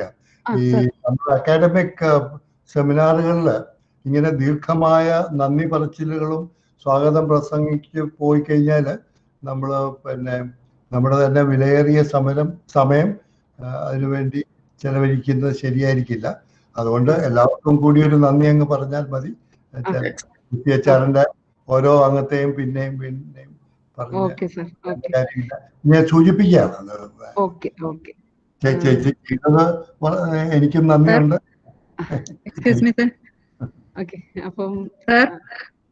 ഒരു കാര്യം പറഞ്ഞോട്ടെ സാർ. ഇതിലിപ്പോ ചാറ്റ് ബോക്സിൽ ഒരുപാട് നിർദ്ദേശങ്ങൾ നമ്മൾക്ക് വന്നിട്ടുണ്ട് സാർ. അപ്പൊ നമ്മൾ അതെല്ലാം വായിച്ചിട്ടില്ല. വായിച്ച അത്രയും സമയം പോവും. അപ്പൊ അതുകൊണ്ട് തന്നെ ആ നിർദ്ദേശങ്ങളെല്ലാം നമ്മൾ തീർച്ചയായിട്ടും മുഖവിലേക്ക് എടുക്കുകയും അത് സ്വീകരിക്കേണ്ടവ സ്വീകരിക്കുകയും ചർച്ച ചെയ്ത് വിലയിരുത്തേണ്ടവ വിലയിരുത്തുകയും ചെയ്യുമെന്ന് ചാറ്റ് ബോക്സിൽ കമന്റ് പറഞ്ഞ എല്ലാവരോടും നന്ദിയും കൂടെ പറയുകയാണ് ഇതിനോടൊപ്പം. അപ്പൊ അത് വായിക്കാൻ സമയമില്ലാത്തതിൽ എല്ലാവരും വളരെ സദയം ക്ഷമ ചോദിക്കുകയാണ്. ഇത്രയും സമയമായതുകൊണ്ടാണ് അത് വായിക്കാത്തത്. പക്ഷെ അത് വളരെ സന്തോഷമുണ്ട് അറിയിച്ചതിൽ. ഒരിക്കൽ കൂടി അതുപോലെ പ്രത്യേകം പറയേണ്ടതാണ് റൈച്ചൽ മാഡം, റിസർച്ച് ഓഫീസറായ റൈച്ചൽ മാഡം സാർ പറഞ്ഞതുപോലെ ഔപചാരികമായ പരിപാടികൾ ഇങ്ങനെ ഒരു പ്ലാറ്റ്ഫോമിൽ വേണ്ട എന്നതുകൊണ്ടാണ് ഓരോരുത്തരെയും നമ്മൾ കൊണ്ടുവരാതിരുന്നത്. ഞങ്ങൾക്ക് രണ്ടുപേർക്കും ഏറ്റവും കൂടുതൽ മാർഗനിർദ്ദേശം ഇപ്പൊ 1 വർഷമായിട്ട് ചെയർമാനെ കാണാൻ പറ്റാത്ത വിഷമവും ഞങ്ങൾക്കുണ്ട്, മുന്നിലിരുന്ന് ചർച്ച ചെയ്യാൻ പറ്റാത്ത സങ്കടമുണ്ട്. അപ്പൊ അതെല്ലാം നിവർത്തിച്ചത് റേച്ചൽ മാഡം വഴിയാണ്. മാഡം വളരെയേറെ ഹെൽപ്പ് ചെയ്തിട്ടുണ്ടായിരുന്നു. നിങ്ങളുടെ ഉപദേശക സമിതിയിലെ അംഗങ്ങൾ ഉപദേശക സമിതിയിലെ അംഗങ്ങൾ പറയുന്നു സർ, ഉപദേശക സമിതിയിലെ അംഗങ്ങൾ എല്ലാവരെയും സമയാസമയങ്ങളിൽ വിളിക്കുകയും അവരുടെ നിർദ്ദേശങ്ങൾ ചോദിക്കുകയും ചെയ്തുകൊണ്ട് തന്നെയാണ് ഇരിക്കുന്നത്. അപ്പൊ ഇപ്പം നമ്മുടെ കമ്മിറ്റിയിൽ പല തിരക്കുകളും പല മീറ്റിങ്ങുകളും മാറ്റിവെച്ചിട്ടും എല്ലാവരും പങ്കെടുത്തിട്ടുണ്ട്. അപ്പൊ വിലയേറിയ നിർദ്ദേശങ്ങൾ തരികയും ചെയ്തു. വളരെ വളരെ സന്തോഷമുണ്ട് സർ. അപ്പൊ ഒരു അഡ്വൈസറി കമ്മിറ്റി കൂടാൻ പറ്റാത്തതിന്റെ എല്ലാ ഇതും നികത്തി ഈ ഒരു മീറ്റിംഗ് എന്ന് സന്തോഷത്തോടു കൂടി ഓർക്കുകയാണ് സർ. ശരി, താങ്ക് യു.